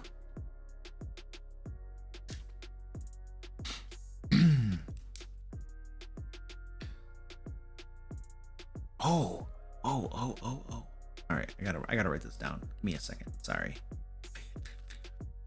Where am I? There we go. There we go.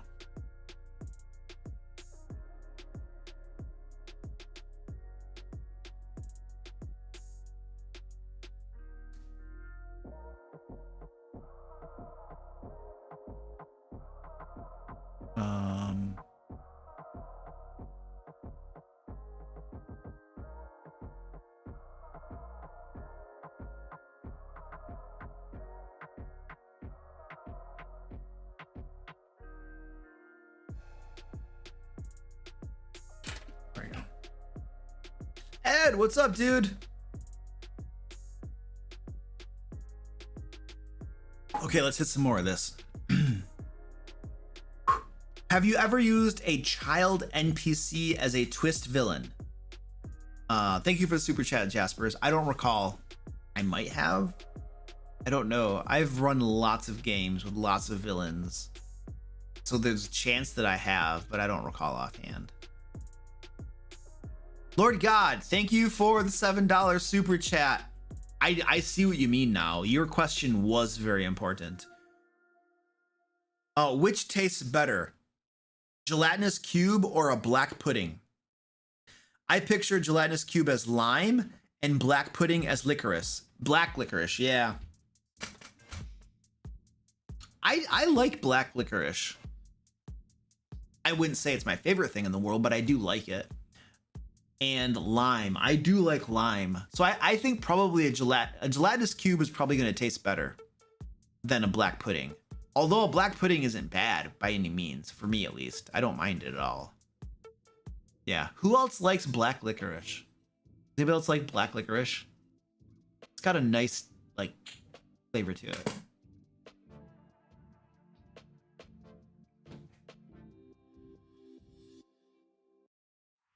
Oh, Mountain Dew? Oh, Pemba, I'm gonna get you a big bag of black licorice. We're gonna convince you to like it. I'm gonna bring it to Laircon.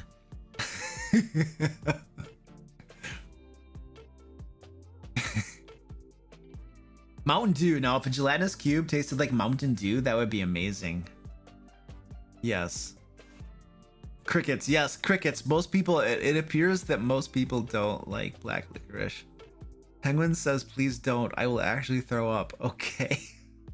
Sarah likes it. Your husband gets you every Christmas? Oh, that's awesome.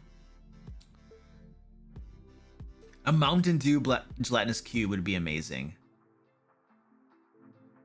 Oh, you like black pudding? What is black pudding? Yeah, I like black licorice too. It's pretty good. I'm just gonna eat it all Laircon. I'll just be chewing on it.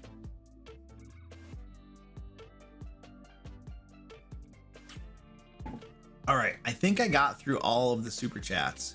Woo! Look at me. Look at me. Okay.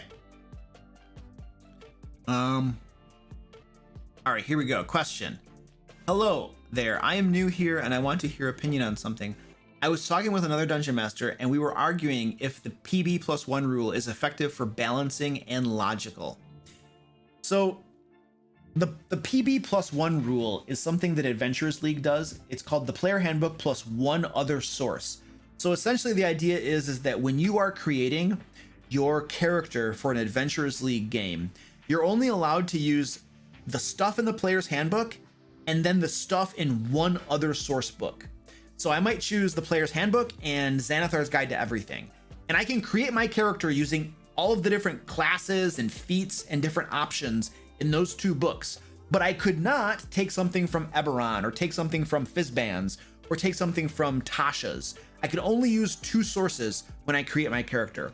And the question is that effective for balancing? And I would say absolutely yes. Heck yeah. That is very effective for balancing. It's okay. Can you still come up with something super overpowered and broken? Yes, you can. You absolutely could. But the number one thing that creates broken characters probably is the combinations, the different combos, finding that class and that feat and that class here and those spells.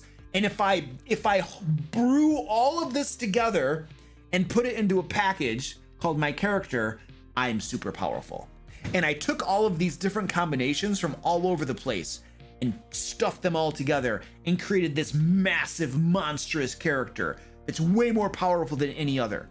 The ability to combo and do that from tons of different resources absolutely gives you more opportunity to make a more powerful character.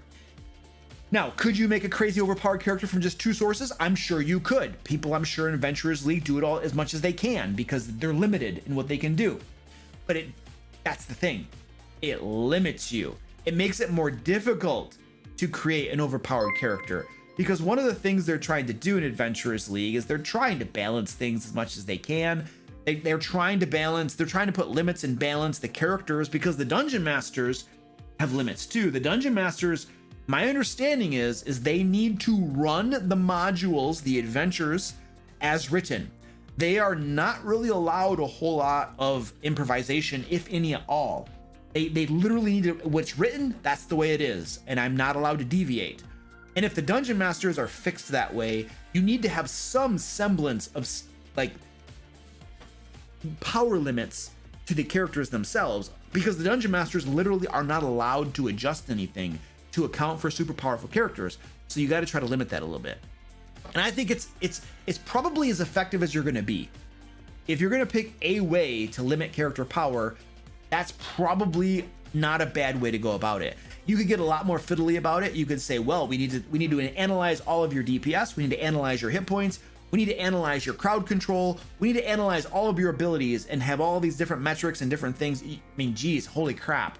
But you could get very complicated and make it better and more balanced. But geez, who's going to do that? And who's going to want to play that? And that's crazy.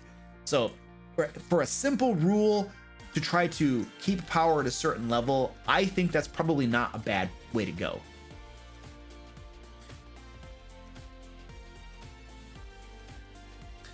Would you run a game for another system for your players, like running Warhammer game using D&D 5e? Wait, what? Am I using another system or am I using 5e? Okay, here's the thing. Yes, no, maybe so. If I want to run Warhammer for my players, I'm going to run Warhammer and use the Warhammer system. If I want to play Pathfinder 2.0, I'm playing Pathfinder and using their system. If I want to play, what is it? Rune? There's like a rune lore, rune hammer. There's a rune game. I forget what it's called. If I want to run that, I can't remember. If I want to run Dungeon World, I'm going to use the Dungeon World system. Like, why would I want to run Warhammer using 5th edition rules? That doesn't make sense to me. Like, I'm going to use the native game system. That would be my inclination to do that. Now, do I want to run a Warhammer-ish type feel using D&D 5th edition rules? Like, that might be a little bit different, but I don't know. But Warhammer is like big, huge groups and armies fighting each other. Like, I don't want to use 5th edition rules for armies. That's crazy. Like, that'd be so sloggy and horrible. Like, I'm sure that Warhammer's rules for fighting battles is better than 5th edition's rules for armies fighting battle. Like, 5th edition doesn't have any, first of all, and the ones that the third-party ones that I know of that have been created are like entire books and pretty complicated. So I don't know. My dog has found the cat treats. She's she's like, hey, the cats didn't eat everything. Our poor dog. She's like going blind. We're taking her to the vet tomorrow. She's like, she can't see. she runs into things. She literally can't see. It's horrible. Now she did something to her paw, and the pad of her paw got cut, and so now she's like limping and can barely walk. Our poor dog, poor little doggy. But she has found the cat treats, and so she is happy now because the cats did not eat them all, and so of course she's gonna clean up. Yeah, I hope they can figure out her paw. I'm not worried about because that'll heal, but she can't see. That's not good. Yeah, so I hope that there's something they can do. I don't know what the heck. It's so weird. It's so weird how it happened. Anyway, sorry. I don't want to make everybody sad.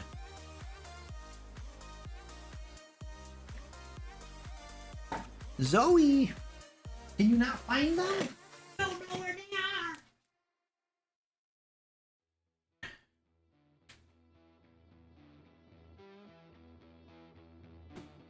There you go. I just put them right there. Yeah. Just put them there. Get the last one. Got one more. You got one more. There's one more. I don't know where it is. It's right here. Right there. Oh, he fell. There you go.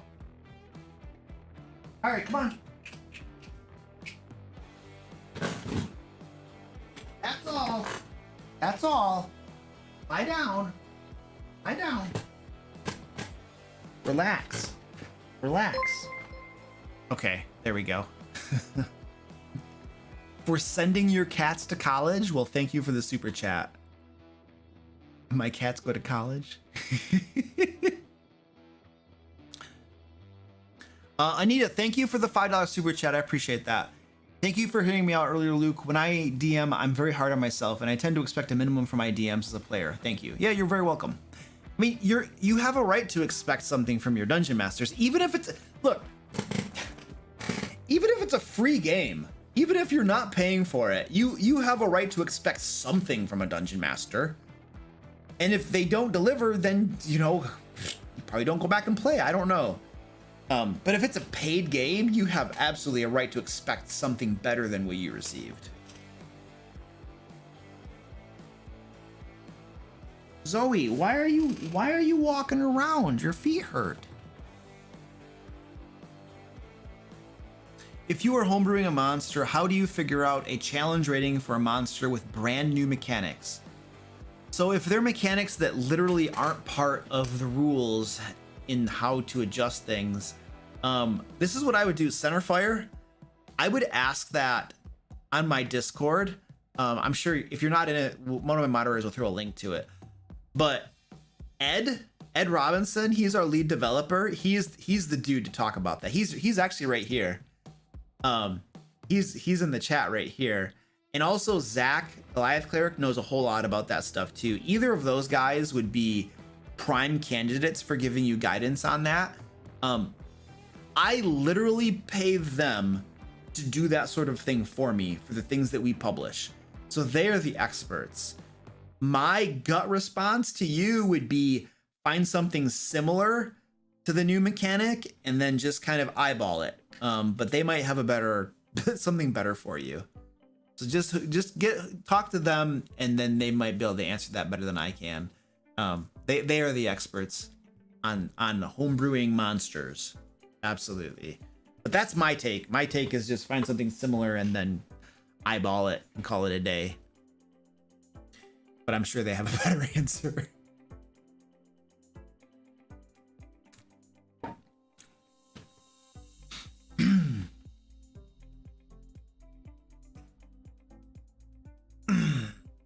Oh.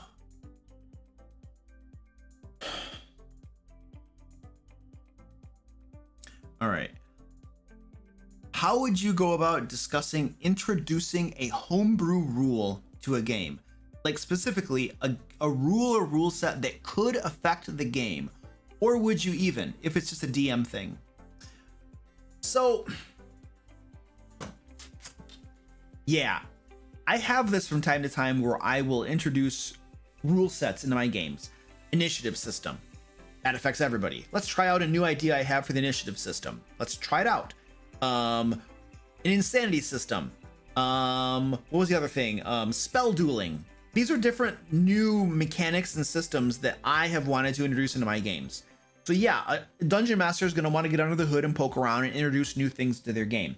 For instance, recently in this month, it wasn't published in Lair magazine, but we did publish something called Reimagining the Bounty of the Land. And what this supplement does is it allows you to do crafting based upon monster parts and also plants. And so you can go out, so you've had players, I'm sure, that will kill a monster. Let's say it's a basilisk, and then they want to take body parts out of it, and they want to craft things with those body parts, potions or magic items or cool things. Or they'll find plants, like big mushrooms from the Underdark, and they're like, what can we do with these? What can we craft with these? And so this month, we published a rule set that gives you guidance on how to harvest monster parts and plant parts, how to craft with them, different recipes and things you can do with them. So the question is, of course, like, how do you incorporate that into your game? Like, because it could affect things. How do you introduce that rule set? Usually what I do is this.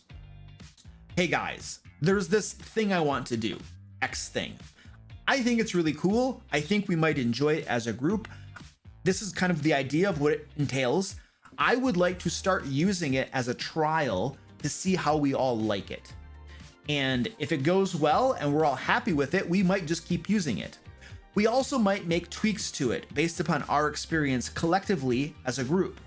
We also might decide at some point that if we don't want to use it and we want to get rid of it altogether, that's fine too. We can have that discussion if we decide we don't like it. But for right now, I'd like to give it a shot. I'd like to introduce it and we give it a try and we see how it goes. Nothing is set in stone. We might keep it. We might throw it out. We might change things. And that is how I introduce it. That's how I pitch those types of things to my group. I want to make sure that they understand that I am not shoving it down their throat as a game master. I am proposing it and saying, hey, I'm excited about this. I'd like us to try it, but I want your opinion and thoughts on it. Now, in many cases, most cases, my groups are pretty receptive and they're like, yeah, that sounds great. Let's give it a try. Sometimes they're not. Recently, no, it was a little bit ago, but for the spell dueling rules, we're actually going to publish spell dueling rules in an upcoming issue of Lair magazine. So look for that. It's really cool. But for the spell dueling rules that I wanted to introduce to my Curse of Strahd game, one of the players who plays a spellcaster who was going to be affected by it more than any of the other players, they read the rules and were like, no, Luke, I don't want to do this. This is going to be a nerf to my character. And so we talked about it and stuff. And then because it would unduly affect them, we decided we're not going to do it. And we did not use it because they felt pretty strongly that they did not want to play with those rules. And so we didn't use it. Now my other group was fine with it and we use it and it's great. So that's generally how I pitch that and introduce that stuff to my characters, my players in my games. And by the way, all of my patrons this month, that crafting system that I mentioned to you for monster body parts and plant parts and stuff and crafting them into cool stuff, magic items and whatnot, all of my patrons this month, I believe at the $15 tier and above, get that for free. So you can go buy it on the DM Lair store, but if you're a patron or become a patron, at the $15 tier and above, you're going to get it for free along with all of your other things, such as Lair magazine and all the other things that we publish. We have map packs, digital map packs and stuff. I have like a little slideshow. Like Lair magazine, this is like our premium publication that we put out every single month. And it has things like 5th edition adventures in it. It has digital maps you can use online. It has traps. It has puzzles. It has NPCs and villains. It has new monsters. Many times we include new little game rules and systems with it as well. Sometimes those are published separately, as in the case of this month, but sometimes they're included in the magazine as well. But this is really cool. It helps you basically, if you're busy and you don't have a whole lot of time, these resources can be dragged and dropped into your existing campaign. They should reduce your prep time. They should make things easier for you. And they might make it a little bit better for you too. It might help you run even better games. So that's when we talk about Lair magazine. This is what we're talking about. Some of you know that already and are like, thank you, Luke. Some of you might not.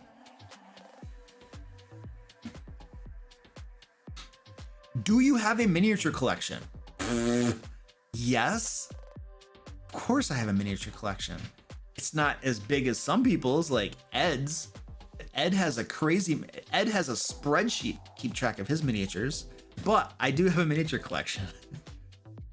It isn't something that's included in your background, so I was wondering. Yeah, I don't keep my miniature collection on my background. There's one little cube that does have miniatures in it, but it usually doesn't. It gets cropped out of the shot. Zoe, what are you doing over there? Come over here. What are you doing? You shouldn't be walking. Look at you. Why are you walking? Zoe, you need to... What are you doing? What are you doing? What are you doing? I don't. If she keeps wandering, I'm gonna have to take her outside. She might have to go to the bathroom. Zoe, lie down. She might also just be trying to get food, because she's a little tubby and she likes to eat. She hurt her foot. That's why she's limping.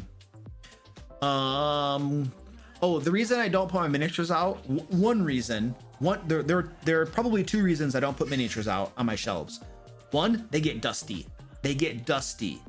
And it's not fun to clean dust off miniatures. You really want to keep them enclosed in cases so they don't get dusty. Two, I got cats, and my cats will get those things and they will chew on them, and I will never find them, and if I do, they'll be destroyed. So no, I can't keep my miniatures out. And if I do, it's the unpainted ones. The ones I actually have out are unpainted, and they're just sitting there. But anyway, yeah. I don't know how she hurt her foot. Like, literally don't know. But my wife and I went for a walk today with Zoe, and when we left, she was walking just fine. And then at one point, she started limping a little bit, and then she was limping more. And then probably about a third of the way through the walk, I had to pick her up and carry her. And my wife looked at her paw, and there was like the pad had like a cut. It wasn't even a cut. It looked like the pad had torn or something. I don't know. It was really weird. But I carried her the rest of the walk home. It's like you're taking your dog for a walk and she can't walk, so you have to carry her. It doesn't work very well. It defeats the purpose. What's the maximum level PC that you will dungeon master? I mean, I run games to level 20 usually, but I can tell you that when you get into the upper levels, the game doesn't get better.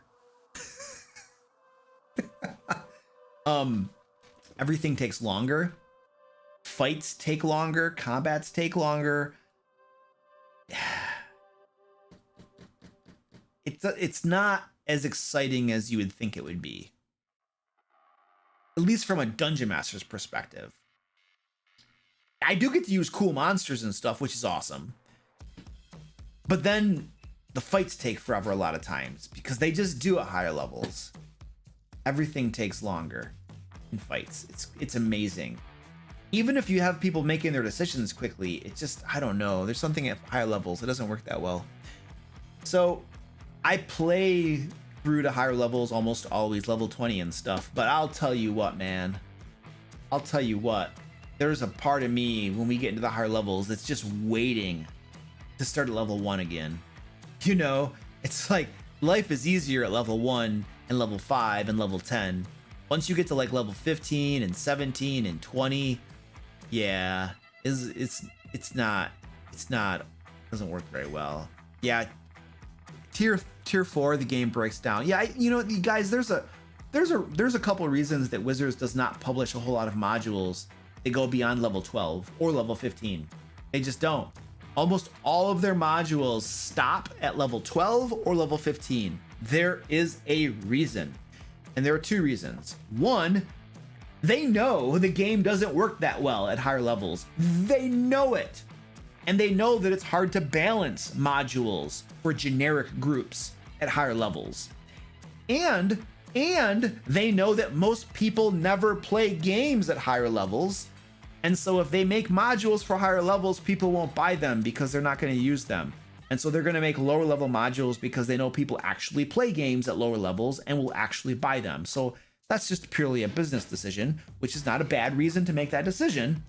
But there are several reasons they don't publish high-level modules, generally speaking. The only high-level module that I'm aware of offhand, I know that they have Dungeons & Mad Mage and Tome of Annihilation. I'm not sure how high Tome of Annihilation goes. Does anybody know offhand?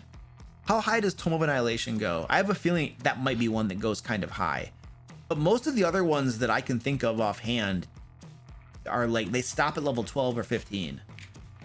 Home Annihilation goes to 15, so yeah, even it stops at 15. So we have like Dungeon of the Mad Mage is the only one that I think that goes to level 20. I don't know if there's another module they've made that goes to level 20. There might be, I just don't know offhand. What about like the whole, yeah, I don't know. If anybody, Tyranny of Dragons? Tyranny of Dragons goes to level 15 or 16. Okay. Well, yeah, there's a, so no, Princes of the Apocalypse does not go that high. It stops at like level 12 or so. I ran that one. I ran parts of it. Yeah, it doesn't go that high. So when the company that makes the game doesn't publish modules for tier 3, that tells you something. That tells you something.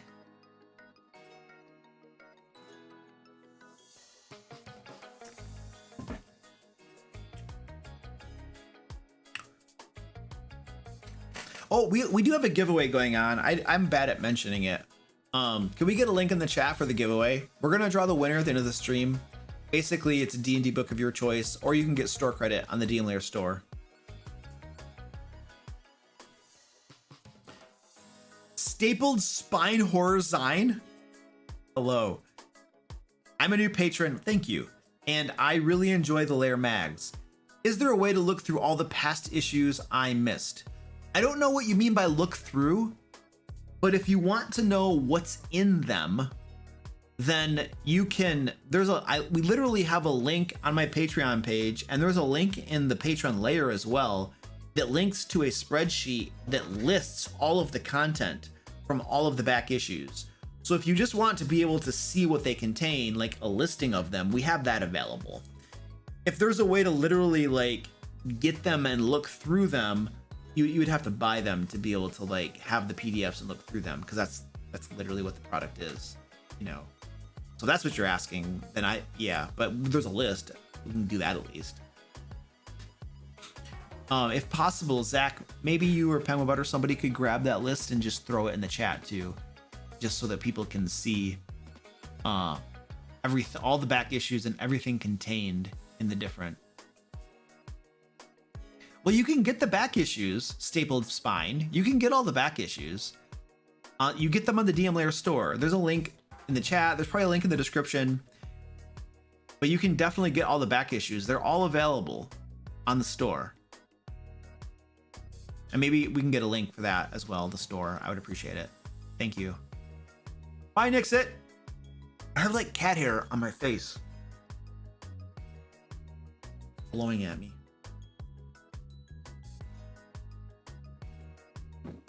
What do you think of the monster campaign case? I have no idea what the heck that is. I'm gonna Google it right now. D&D monster campaign case. Campaign case. Creatures, Dungeons and Dragons. What is this? We're gonna see if they say anything on their site about it. Portable monstrous encounters. Is this what you're talking about? Unleash a menagerie of creatures with this set of creature tokens for the world's greatest role-playing game. Is that what it is? It's creature tokens? And then storage trays for them? I mean, tokens are very helpful. They're usually cheaper than miniatures. They're more portable. It's not released yet, is it? Oh yeah, it is. Yeah, it's already out. What do I think about it? I like tokens. I think tokens are good. I have some tokens. They're not from this. They're from tactical tokens.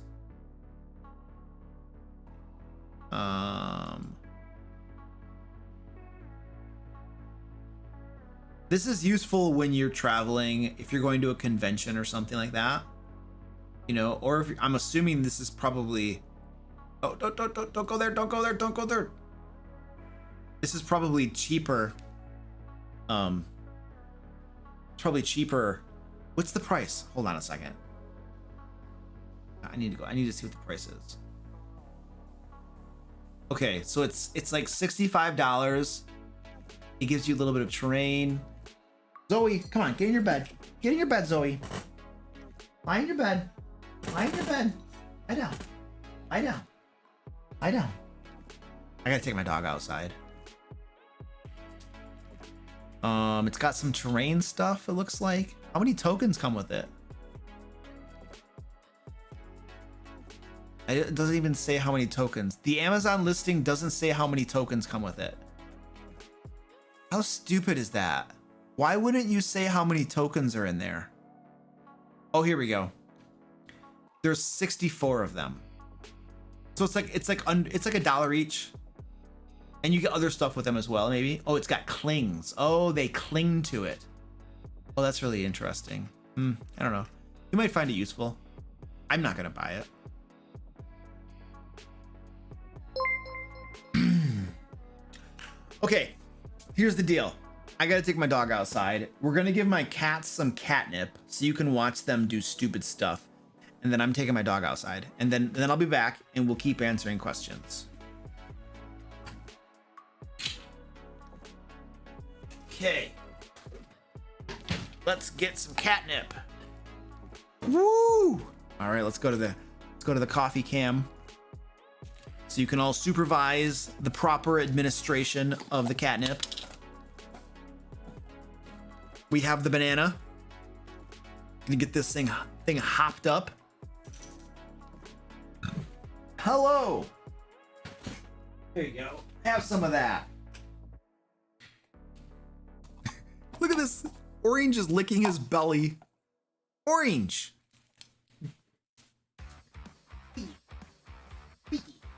Big turd. Look at that one. Oh, you want to take mommies? You won't take the pickle. You want to take mommies. Okay, that's very nice. All right, I gotta take my dog out. Come on, Zoe. We gotta go potty. Come on, potty time. Come here. Come here.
Lie in your bed.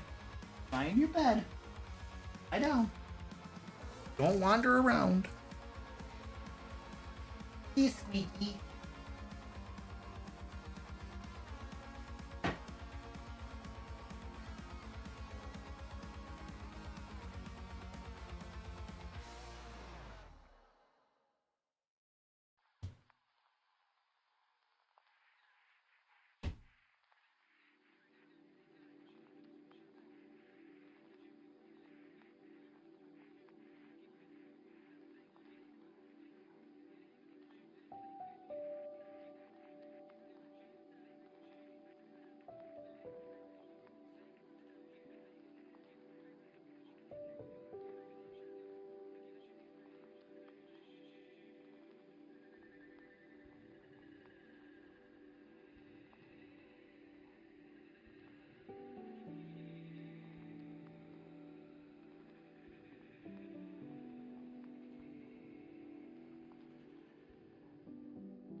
My dog followed me.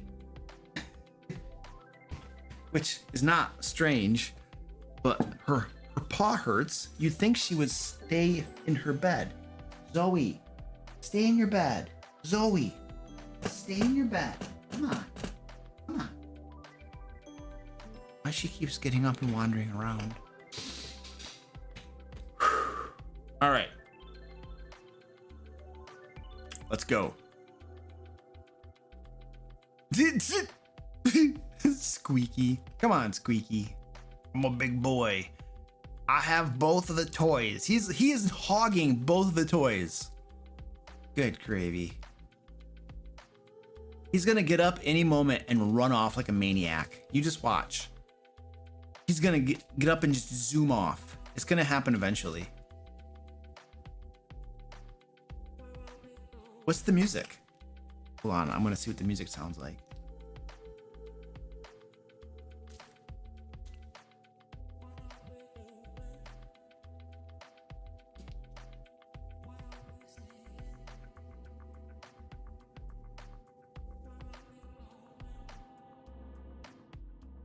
I don't know. It sounds like normal music to me.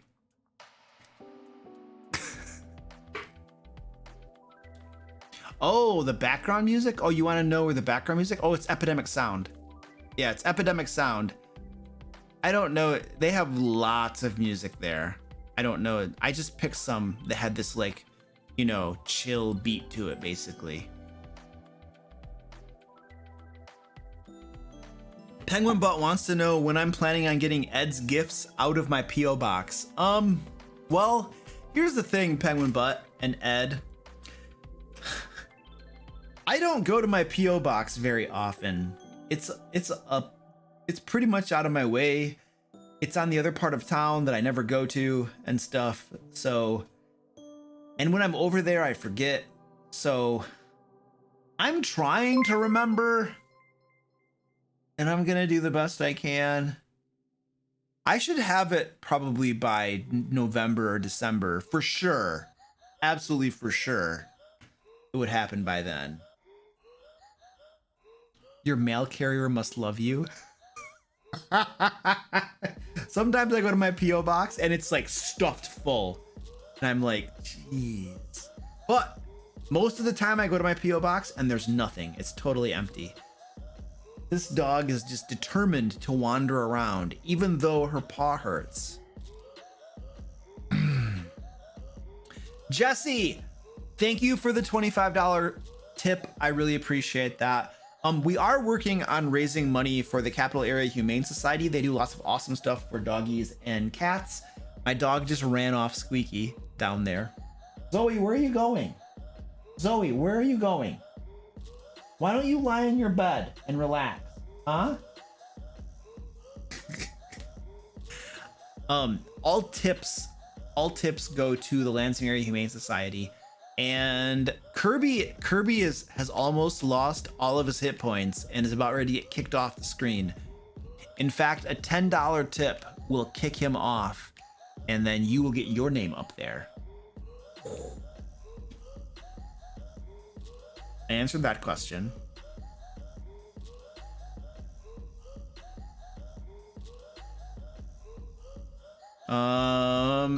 You said you ran Prince of the Apocalypse. Yes.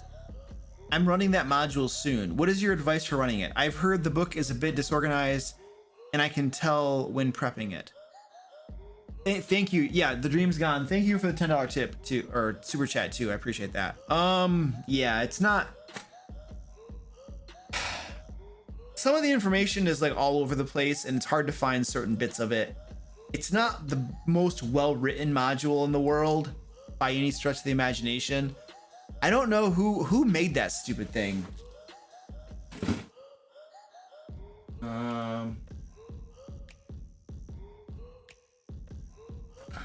Because you know, Wizards doesn't actually make all their modules.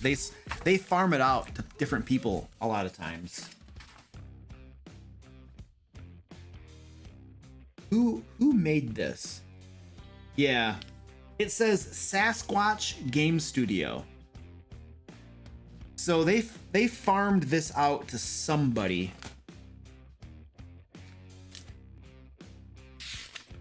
I don't know who it was. Can anybody figure out Sasquatch Game Studios? Who is that actually? Because they farmed it out. I'm gonna see if I can Google it. Sasquatch Game Studios. Sasquatch Game Studios. Maybe that could just be the name of them. That could be the name of them. Yeah, that sounds like who it is. So they farmed it out to them. They didn't even have their own writers and stuff write the module. They hired somebody else to do it, which is fair. I mean, it's not a complaint necessarily, but yeah, it's not super well written. Yeah, literally the name of the company. And that's not the first time they do that with at least a few modules where Wizards doesn't even write it themselves. They literally hire a different company to write the module. Under their guidance, I'm sure. My biggest complaint about Prince of the Apocalypse, and I've talked about this many times on stream. The dungeons themselves, the adventures themselves are pretty cool. I like them. The information is disorganized to some extent, yes. You might not be able to find certain things that you should be able to find, and you might have to do Google searches to find out where information is located. That's all given for this one. My biggest complaint is the actual design of the dungeons. They're so stupid. It's the stupidest design in the world.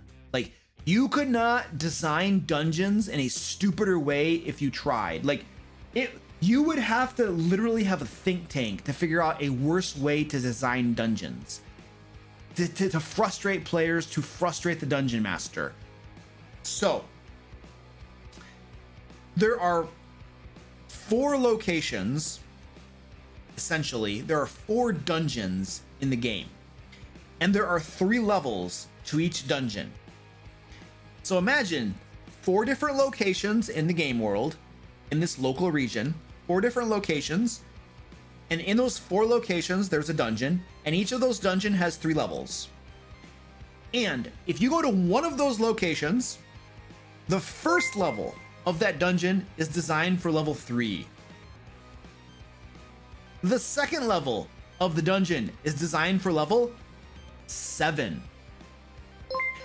The third level of that dungeon is designed for level 11. So if you just have players who are like, hey, we're at a dungeon, let's just keep going down. Level 1 to 2 to 3. It's going to be level 3, and then they're going to jump to level 7 monsters, and then they're going to jump to level 11, an adventure designed for level 11. That's how the dungeons were designed. And then you go to the next location and it's 4, and then level 8, and then level 12. Like, this is how the dungeons work. This is literally how the dungeons were worked. If you keep going down, each level is 4 levels more challenging than the previous one, because the way they wanted you to run the module was like this. Well, first of all, Prince of Apocalypse is like called like a sandbox module. That's horse crap. It's not a sandbox module. It's each of the dungeons is designed for a certain level, and if you do them in the wrong order, you're probably gonna have a really hard time at it. It's not sandbox. There's no. Anyway, people will say that, and it's just not true. So anyway, the way you're supposed to run the adventure is you go to the first dungeon, you only do level 1, don't go any farther.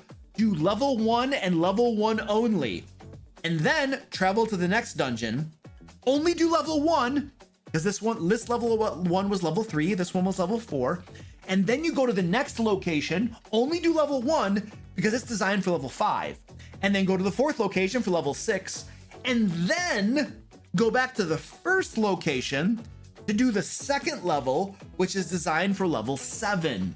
And then you keep on doing that. You keep on, do one level and then go to the next dungeon.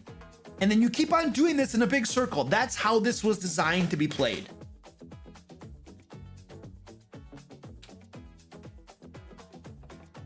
Look, what can you say to that sort of design? Besides just like drop your jaw in awestruck wonder at the stupidity of that. Who plays games that way? It is an abject failure to recognize the way that most groups play the game. You go to a location, and if there are more levels, you're gonna keep going down until you finish it. You're not just gonna like travel a day or two to different locations and keep going one more level down. It's illogical and ridiculous. What group out there plays the game that way? Now, you might say, is there anything preventing them from going? No, they could literally just keep going down. Now, some people will be like, well, that's amazing. That's amazing. They could get it over their heads and just be like, wow, and then have to turn around and run away. That just frustrates players. My group literally, we had a conversation, and one of the players, I think it was Aaron. Aaron also plays in my Curse of Strahd games still. He's been one of my players for like forever now. I'm pretty sure it was Aaron who said to me, Luke, I think most of the players were frustrated because of the way the game was designed. I was literally trying to play this and run this as written, and then Aaron was like, Luke, just tell us what order we're supposed to go in. Just tell us where we're supposed to go. This is too frustrating. We don't know what we're supposed to do. We don't know what order these are supposed to be. Just tell us what we're supposed to do. Just let us know. We're just frustrated by this design. This game design is just ridiculous. So there you go. What? What do you mean he's leaving after Curse of Strahd? Why? Trevor, why? You gotta tell me why now. You can't just drop. You can't just drop that and not give me an explanation, dude. That's messed up, man. You're gonna ruin my stream now. You see? Everybody watches Curse of Strahd and likes Aaron, and now he's gonna leave. He's like celebrity. He's famous. He can't just leave the game. Are you screwing with us? Simpaticos, are you screwing with us? Oh dude, I'm gonna kill Meridon now. Now I'm gonna kill Meridon.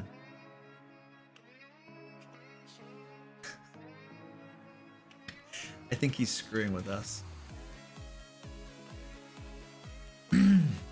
He's just doing that to get everybody. Oh man, Meridon's dead. He's dead. Actually, no, you hate Meridon. Hold on a second. No.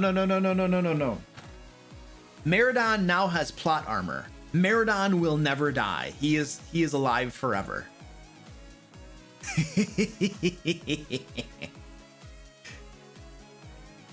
Now you're changing your mind. Now he actually said he's probably leaving. Just the time or energy investment. I think he needs a break. Okay. That sucks. That sucks.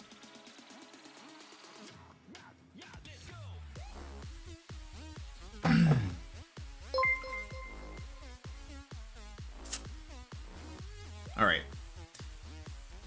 Let's keep answering questions. Which virtual tabletop are you using to host your games? I use Roll20 because that's what I learned first.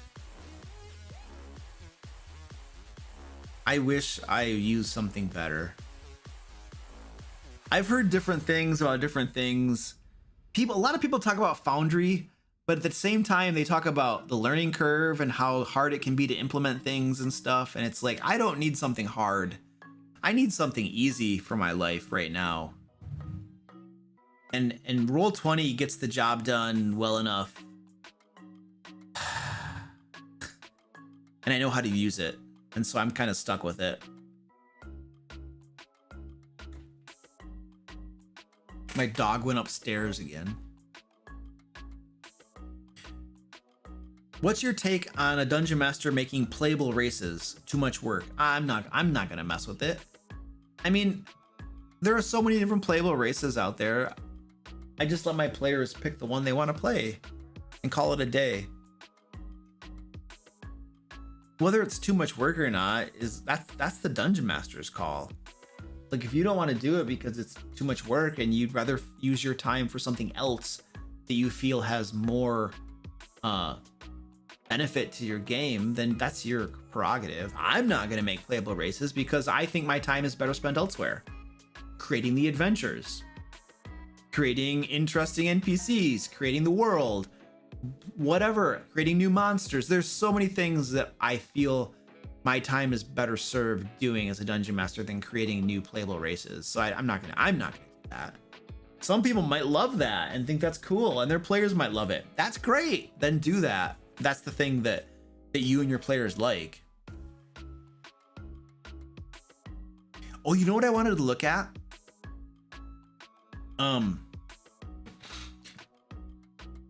Oh, Jason, thank you for the $20 super chat, dude. I appreciate that.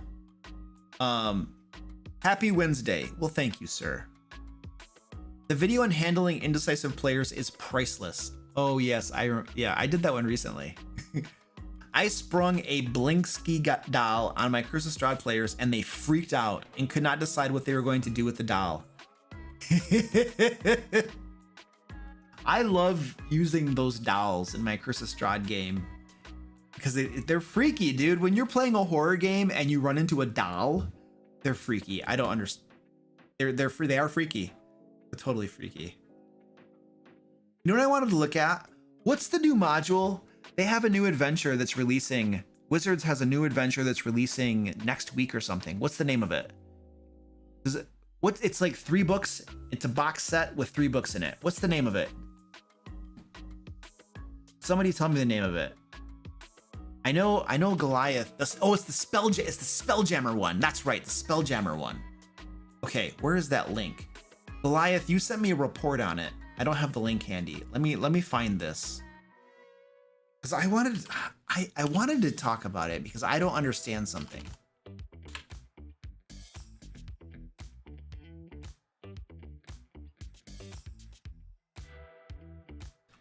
Okay, this is what I don't get. Does anybody? Okay, I don't know what they're doing. This is one of the things that Wizards is doing that's confusing the crap out of me. I don't understand it. I'm hoping maybe somebody here understands this better than I do. They're doing a box set. All right, and can I get this bigger?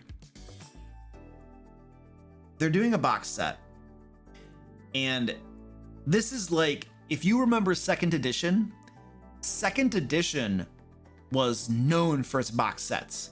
Like campaign settings for second edition would come in box sets. I have some. I mean, I have a couple of them myself. I have the Forgotten Realms one. I love it. It's amazing. So it's like they're doing a box set, but the box set has 3 hardcovers in it.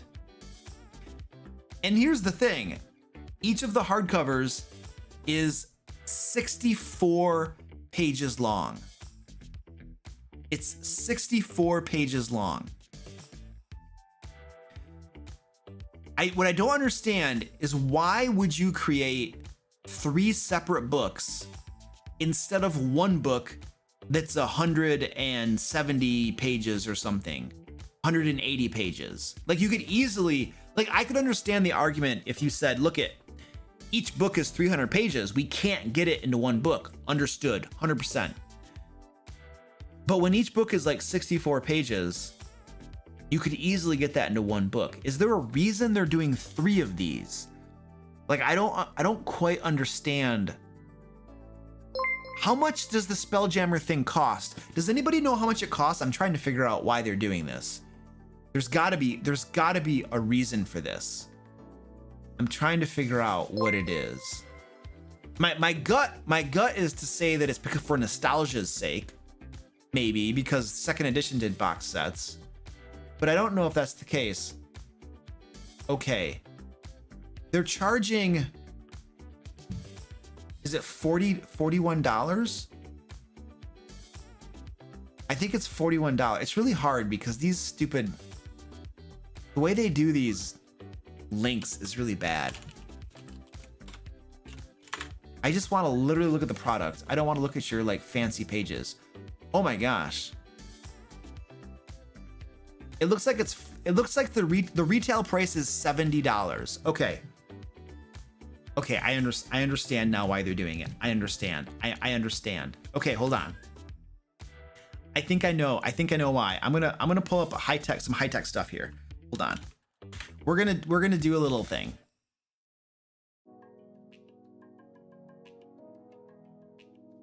Okay. Now, let's go over. Hold on a second. Zoe, come here. Zoe, come here. You need to lie in your bed. You need to stay in your bed. Stay in your bed. Stop wandering around. Lie down. Dog is going crazy. Lie down. Lie down. Relax. All right. So this is what's going on. Check this out. We're gonna do something here. Okay, Spelljammer. I want to get this bigger so we can see it. Spelljammer. Okay. We have 3 books at 64 pages. Okay. The box set retails at, it also has a Dungeon Master screen. The box set retails at $69.99. Okay. This is what I'm thinking. This is what I'm thinking. If you were to put all of those books into one, how many pages is that? Let's get a calculator. 64 times 3. That's 192 pages. 192 pages of content. If you were to put that into one book, if it's just one book, would you pay $70? Would you pay $70 for a book that's under 200 pages long? I think the resounding answer is no, absolutely not. I don't think you would pay that much. Most people would not. Okay? Usually a book that's 200 pages long is usually going to be between $40 and maybe $50. Maybe, right? Usually probably around the $40 range, but they can sneak it in around 50, but you're not going to pay $70 for it, right? You're not going to do it. However, if you get this nice fancy box set, 3 books, even though they're crazy small, in a hardcover box set, and you get a Dungeon Master screen, maybe then charging $70, maybe we can get away with that. Maybe we can get away with it. Because this is the content you're actually getting. You're getting 200 pages of actual content, but this is the price of it, $70. You're getting a Dungeon Master screen. Okay, that's cool. But some people might like that. And here's the truth, you guys. Printing these books is not expensive. It's not expensive at all. You might say, well, each of them is a hardcover, so it's more expensive to print them and stuff. A little bit, but you don't have to print it in 3 books in hardcover. You know, the hardcover is not that expensive, you guys. It's not that expensive. I'm going to be working with a company now that does printing offshore, and it's not expensive. It's pretty affordable. And in the quantities that Wizards prints at, it's very affordable. And so if you look at printing 1 book to printing 3 books, the cost is very comparable, except that I can psychologically make you think that you're getting a whole lot. Look at this. You get the box, you get 3 books, you get the Dungeon Master screen for $70. But if I put all of that content into 1 book, there aren't that many people that are going to pay $70 for that, are there? Right? So I'm basically taking a tiny bit of content, essentially, and I'm spreading it out, you know, over 3 books and stuff. And one of those books, by the way, is an adventure. I don't know what level the adventure runs from. Does anybody know how many levels it covers? It can't be that many. It's 64 pages. It's designed for levels 5 through 8. It's 5 through 8. So one of the books is Adventurous Guide. It's a hardcover book for players and dungeon masters that presents the astral plane as a campaign setting and includes space-based character options, spells, and magic items, plane decks. Okay, cool. And then you have a hardcover book for dungeon masters that presents game statistics and descriptions for over 60 creatures found in wild space and the astral street. Okay, so you got your monster manual. So you have a very small, let me emphasize, very small campaign setting book. And then you have a monster manual. That's good. You're going to need that. And then you have an adventure. So you don't have a lot of content. You have very little content they're squeezing in here. I have a couple things I want to say.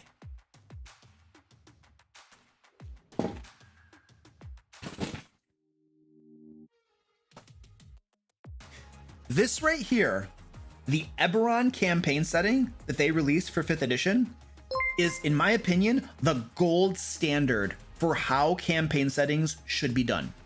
This is the gold standard. This is so amazing. I don't know how they could have done this better. It's just so very good. So very good.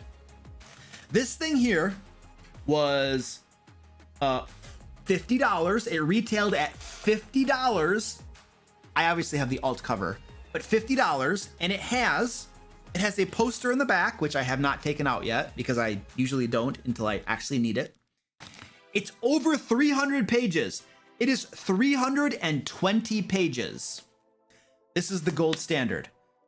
It's $50, and it has 33% more content, roughly, than the Spelljammer book, which costs more than this one does. All right, so that's the first thing. This does have an adventure in it as well. Most of them tend to have adventures with it, which is fair because, hey, you want to be able to run the campaign setting. It has a beginner adventure. Even the 2nd edition box sets came with an adventure in them as well. So that's reasonable and logical, and that's cool. That's not a problem. But you're getting way more value in this than the Spelljammer. Like, hands down, way more content, absolutely. You know, over 100 more pages, and it costs less. It costs less than the Spelljammer one. So that's the first thing I want to say. The second thing that I want to tell you too is that one of the things I've been noticing about the binding for their books is some of their books use very cheap binding. And I want to point out the difference here, you guys. This is very important when you're looking at a book.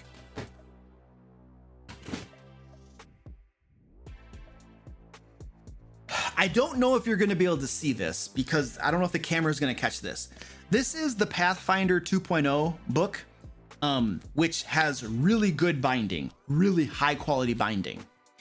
And I don't know if you can see this, but they print these in packs of 16 pages, and each of the 16 pages is sewn together, and then it's glued into the binding itself. All right, that is the high quality way to do binding. 16 pages sewn together, and then they're glued. All right, that's the way to do binding. This will last a long time. This book, as much as I love it, did not use the high quality way of doing binding. And I've actually been looking through, now that I'm learning more about printing and stuff and learning what good binding is, I've been looking through the Wizards of the Coast books, and probably at least half of their books use the cheaper method of doing binding, which doesn't last nearly as long because it's cheaper. It's just, you don't have to pay as much. So the books cost less to make, you know. This book here uses, I'm pretty sure, yeah, this uses the cheap method. Like if you look at it, you probably can't see it very well. You could look at your books at home, but the pages are just individual pages that they're not packed together in groups of 16. They're just literally individual pages that are glued individually.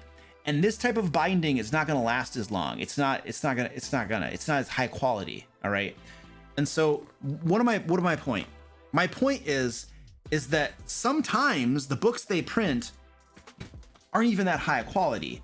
So, you know, you can look at these Spelljammer books and you could say, you know, hey, you're going to get, you know, 3 books, hardcovers and stuff, but you know, what's the quality going to be like? Are we going to get really nice binding and stuff, or are corners going to get cut?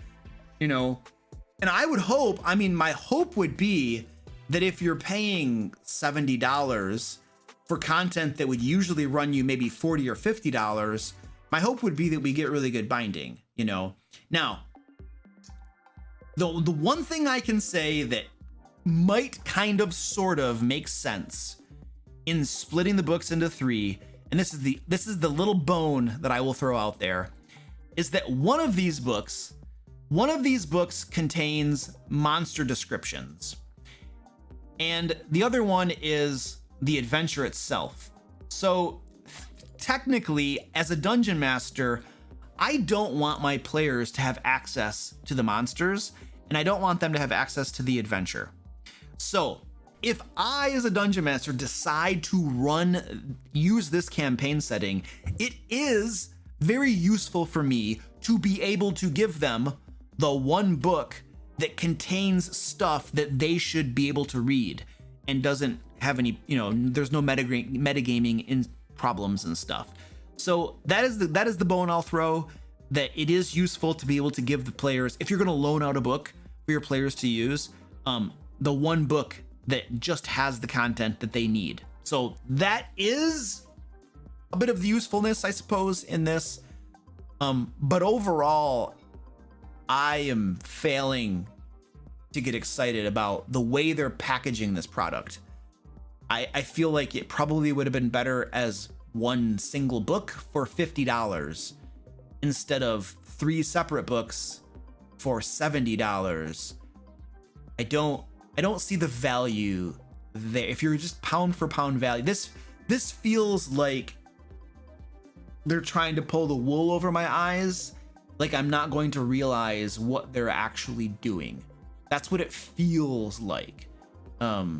And I'm just kind of thinking this through with you all because one of my team members sent me a report about the Spelljammer thing, and I looked at it and stuff.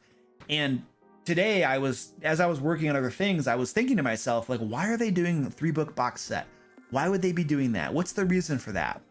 And on stream, we looked at it and I started thinking these things through, and this is kind of what I'm settling on. So I might be overlooking something. There might be some glaring thing that's going on here that I'm unaware of, but from where I'm sitting, I don't know. Things seem fishy. They're very small hardcovers. They're 64 pages each. The Spelljammer books are soft covers? No, it literally says hardcovers. Like, you guys, literally. This is Wizards of the Coast webpage. 64-page hardcover book. 64-page hardcover book. 64-page hardcover book. It literally says it here. And if you look at the picture, whoops, these are clearly hardcover books. Clearly. There's no mistaking it. These are hardcovers. 64-page hardcovers. There's no contesting that. Now, yes, the thing is you can get on Amazon for much cheaper. You can get on Amazon for $41.99, but that's not the retail price.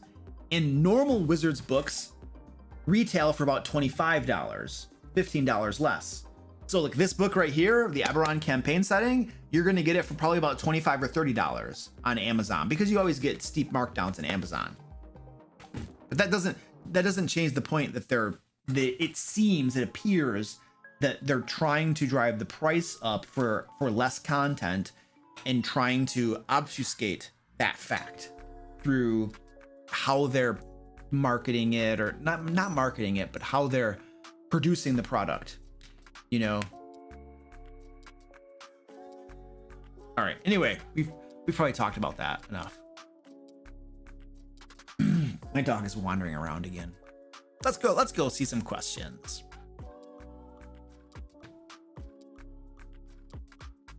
We're doing a giveaway tonight too, by the way, folks. D&D book of your choice.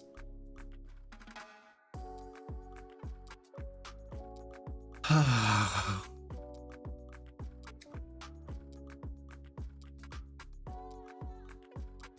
already answered that one. I don't know what that is.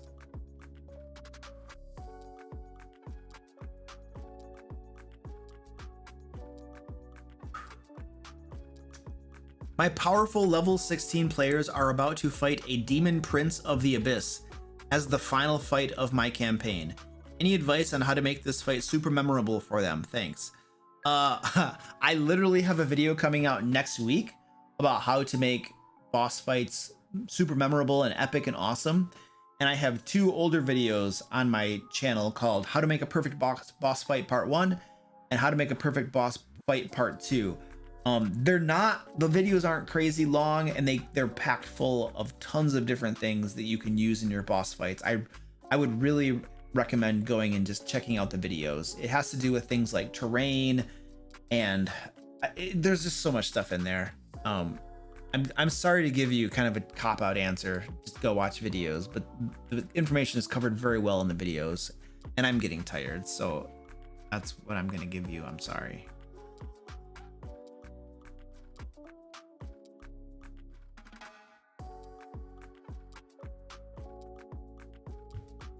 I have a party just getting into the game for the first time and just doing random adventures. What should I try to give them? When should I try to give them an overarching campaign or goal to just go for? Whenever you want. The sooner the better, I think. I feel like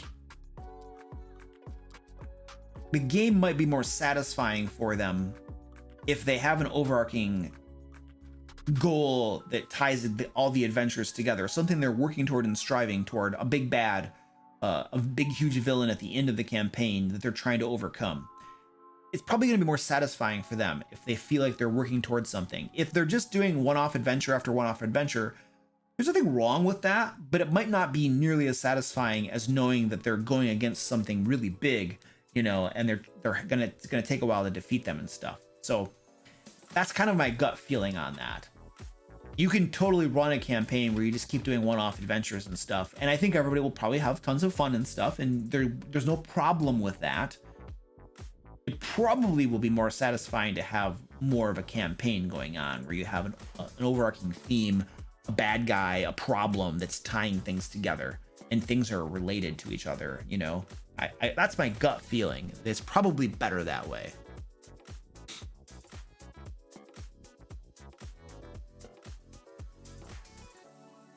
Any tips on online roleplay, Roll20?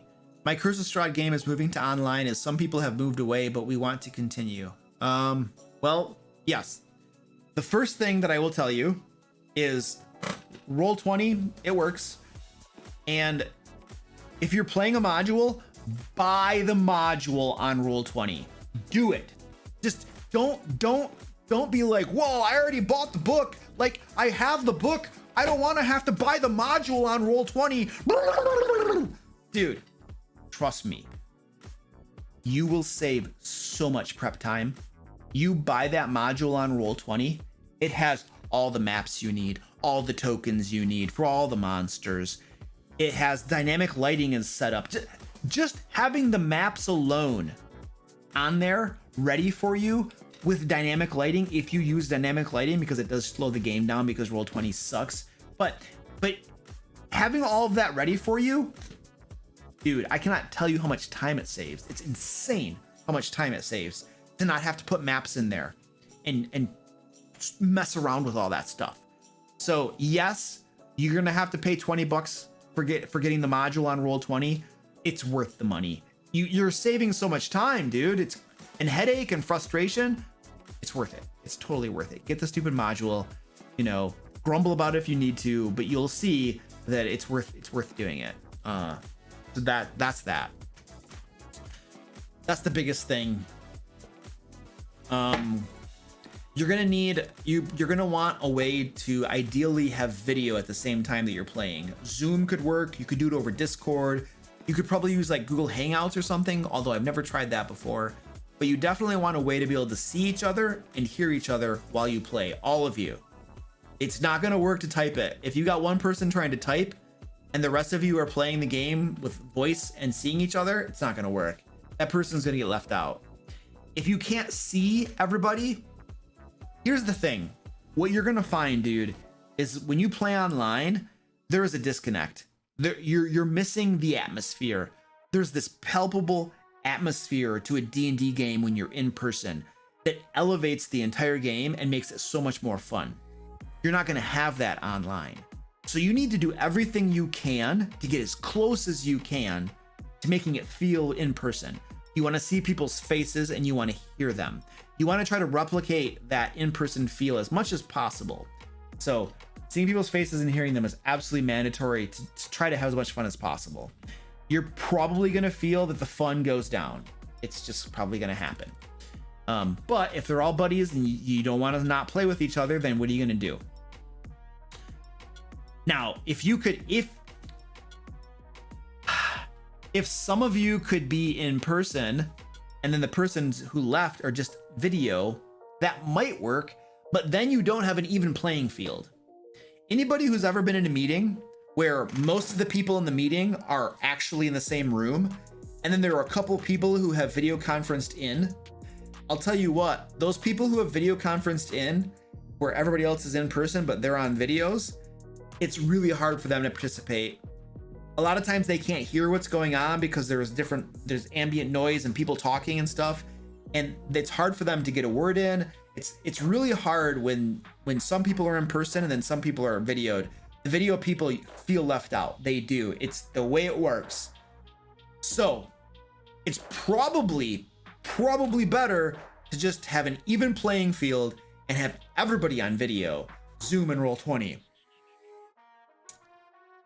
Probably going to be better that way than to have some people in person and some people on video. But, you know, then the people who could have been in person are missing out on the in-person. So you have a downfall there. You have a disadvantage there. I don't know what the best answer is. Feel it out and do the best you can. But definitely buy the module. That I can say with certainty. Buy the module. You're going to save yourself time and headache.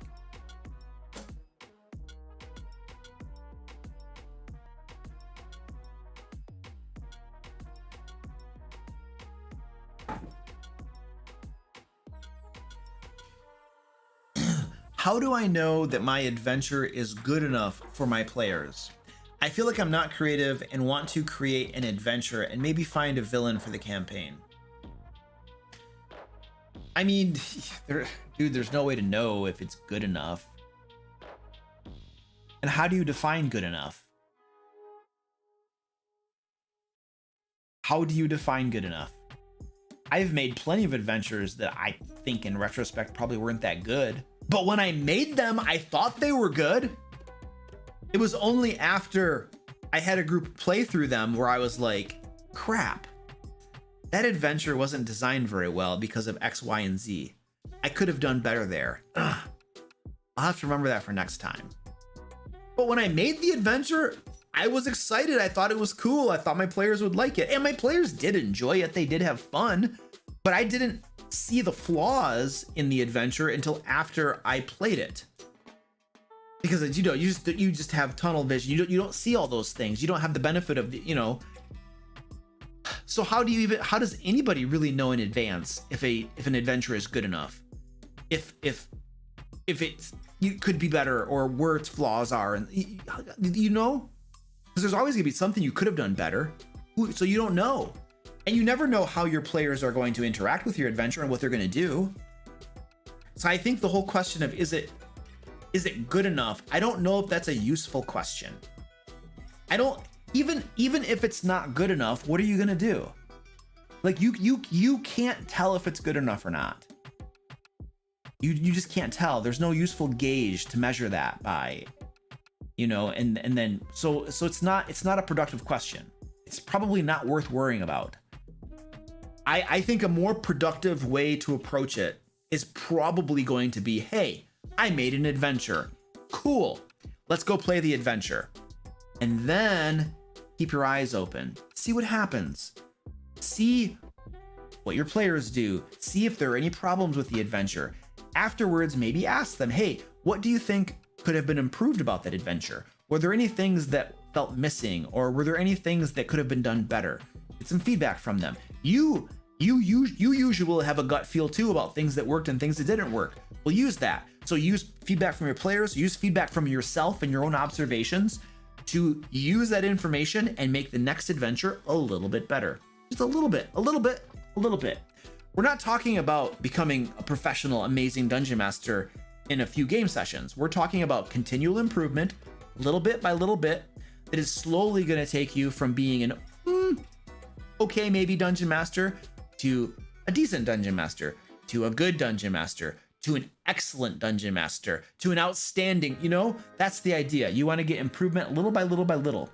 So don't sweat it if you don't feel that it's good enough now. Run it anyway, play it anyway, do something you think is fun, and then just try to get better each time. I think that is a much more productive and effective route for you to go along than trying to worry and fret over an individual adventure and whether it's good enough or not. It might not be, but that's okay. Don't worry about it. Play the game and you'll get better. Just make sure you have to keep the idea of continual improvement in your mind. And just try to make it a little bit better, a little bit better, a little bit better. And if you keep trying to make yourself a little bit better each time, it's going to get better, and you're going to get better, and you win. But if you worry too much about an individual adventure, you're going to get bogged down, you're going to get anxious and worried, and you're going to just be like, "Rah!" And then nothing productive happens there. Nothing good comes of that. You just get frustrated and you might quit. Who knows? So I wouldn't go there. It's not a good mental space to take yourself to. It's better to accept that you're not perfect and your things are probably going to need work, and then just to keep trying to work on making them better. That's far more productive than the alternative.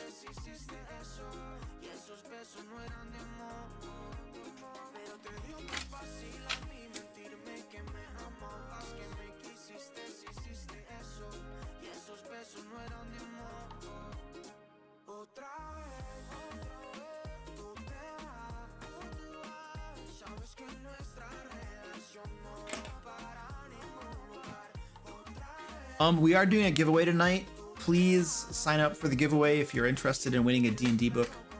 There should be a link in the chat somewhere. We're gonna draw the giveaway in just a little bit here. We're getting pretty close to the end of our stream, so we'll be drawing that in a second.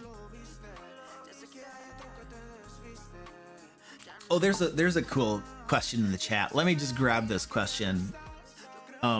Pearly Gatekeeper. I love that name, by the way. Pearly Gatekeeper. That's really cool. In the context of Dungeon Mass in D&D, that is an amazing name. Anyway, they say, hey, while I have people who may know, how does one purchase a DM Lair magazine issue? Well, I know the answer to that question. Well, there are two ways you can get issues of Lair magazine. First of all, if you become a patron, you'll get a new issue of Lair magazine every single month. And by the way, I'll put up a little slideshow that kind of shows folks who may not know what we're producing in Lair magazine. It's D&D adventures, monsters, traps, puzzles, bunches of different DM resources to help you reduce your prep time, because hey, we're busy and stuff like that. So you can become a patron and you'll get a new issue every single month. If you want back issues, if it's something that we published before that you're trying to get a hold of, we do have a DM Lair store, and hopefully there'll be a link in the chat at some point, but our bot sometimes doesn't want to cooperate. So you can get all the back issues in the store as well. So those are a couple different ways you can get Lair magazine. The very best way, I will tell you, the very best way to get Lair magazine, if you want to get the most bang for your buck, is to become a patron. Because, for instance, the $15 tier of the Patreon gets you the entire magazine. It gets you a map pack with digital maps you can use online, and every time that we have bonus content, like new rules, like this month we had some crafting rules for crafting with monster body parts or crafting with plants and then creating magic items from them. That rule set was given to $15 patrons and above. And what have we had before? We've had other rule sets. We had rule sets for animal sidekicks. Almost every time that we have these special rule sets that come out, our $15 patrons get them for free included with their pledge. So if you're looking for most bang for your buck, the $15 tier is gonna get you all of your loots. And yeah, it's very nice. So there you go. Okay, got that. Is this a good way to ask for Laircon merch plug? No. So we have Laircon. This is like when I'm gonna get somebody yelling at me because I'm talking about my products too much. They're like, Luke, shut up. Okay. There's a link to Laircon in the chat, and we have merch. We have like glass steins that you can get with the Laircon logo on it. We have posters for Laircon, and then we have stickers as well for Laircon. Honestly, guys, I don't care if you buy the merch. I don't care about the stupid merch. All my moderators right now are freaking out, and Sharita, who's helping to organize Laircon, is freaking out because I just said that. I don't care about the stupid merch, you guys. I just want you to come to the event and hang out with me. Come to the event, play D&D, hang out with my friends and me and my team. We're all gonna be there. Just come and hang out. I don't care about the stupid merch. Don't buy the stupid merch. Just come to the event. Come hang out, play D&D, have fun. I want to meet you. It's gonna be fun. All right, that's what I really, really want. Okay, don't worry about the merch. Sorry. I'm sorry, Penguin Butt. I know. I just don't care about merch. I just want people to come play and hang out and have fun.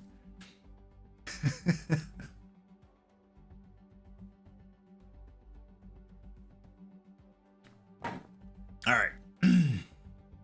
I just made my entire moderation team upset at me.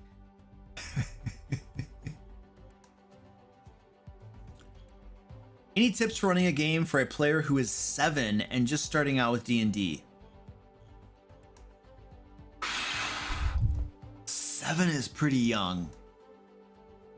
Not to play D&D, not because of the themes in D&D and stuff, but it's young because their attention span and their maturity. We had a 7-year-old in a game once, and they weren't really capable of paying attention and sitting at the table and doing stuff. They couldn't quite grasp it. They would come roll the dice and that's it, and then they'd wander off and do something. They just wanted to be called when it was time to roll the dice and stuff. It didn't really work well. They were about 7 years old, and it wasn't quite manageable. Now, I have played with 10-year-olds, not a problem. Maturity was there, the attention span was there, they grasped it, they liked it, it worked. 10 was fine.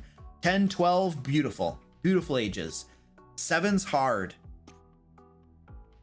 I don't know that I have any useful advice for 7 years old because of the maturity and the attention span. I feel like if I were going to try it at that age, I would not use the core rule set. I think that would be too cumbersome. I would want to use a streamlined rule set, maybe something that I homebrew myself, so that we can play the game, but the mechanics don't get in the way of the gameplay. Because at 7 years old, I don't think they're going to grasp. 10 years old, 12 years old, they're not a problem. They'll get the mechanics. I've seen it many times. But at 7, I think they're going to struggle getting like the attention and the maturity to get the mechanics. So I think I would probably try to homebrew the rules a little bit to make it the most lightweight as possible. Roll 1 die and then use narration. You can just simply decide what happens most of the time and not even worry about the dice and the rules too much, because the 7-year-old's not gonna know the difference. You're just making the game fun for them. I think I would probably do something along those lines. I'm just kind of talking this through as I go here, because I've never had to do this before, but I would probably try that approach and see how it happened, how it worked. And and shorter game sessions would be a good idea too. Yeah.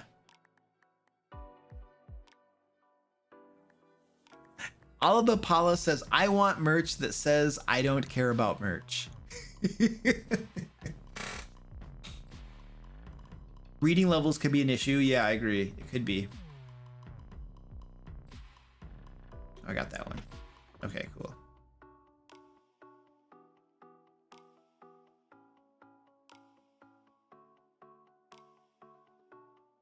All right, ladies and gentlemen, I think we're going to do the giveaway now.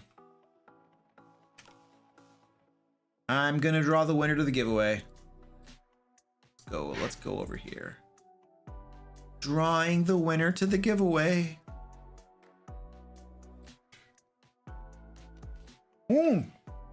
Blending it with LARP would help for younger kids too. My daughter and I did that. Literally. My daughter and I, she was young, I think she was about 11 or 12. She and I would like go out in our backyard and we had foam swords and we had shields, and I made her some armor, and we had helmets that I made out of like cardboard. And we went into our backyard and with these swords, and we would fight each other, and she would be an adventurer. And I would be the monsters, and she would just whack me with swords, and I would die all the time. And so I played with it was kind of LARPing. It was mostly just like sword fighting more than anything. But slowly what I did with my daughter is I started to tell a story with it. We started to tell a story. So I think she was some princess or something with a sword and a shield, and she killed stuff. But she was like some princess, I forget her name.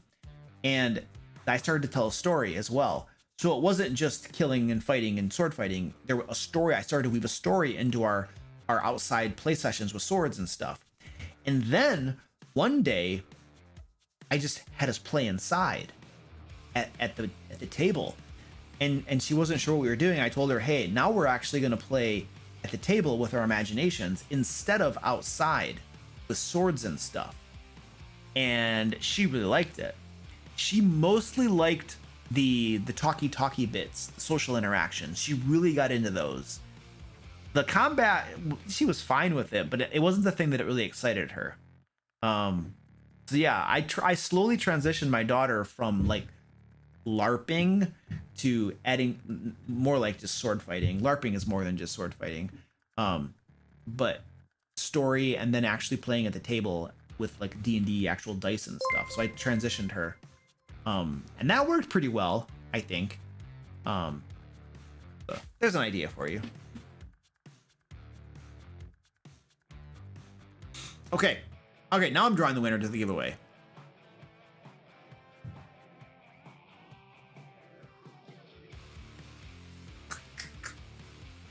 It's spinning. The wheels are spinning. All right, here we go.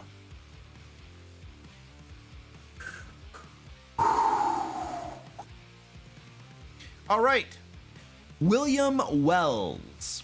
William Wells, you have won. Congratulations. I don't know if you're still here or not, but you are a winner. I will send you an email and we will get you hooked up with a book, dude. Congratulations. I always like to see if they're here or not, but many times they're not here. So that's life.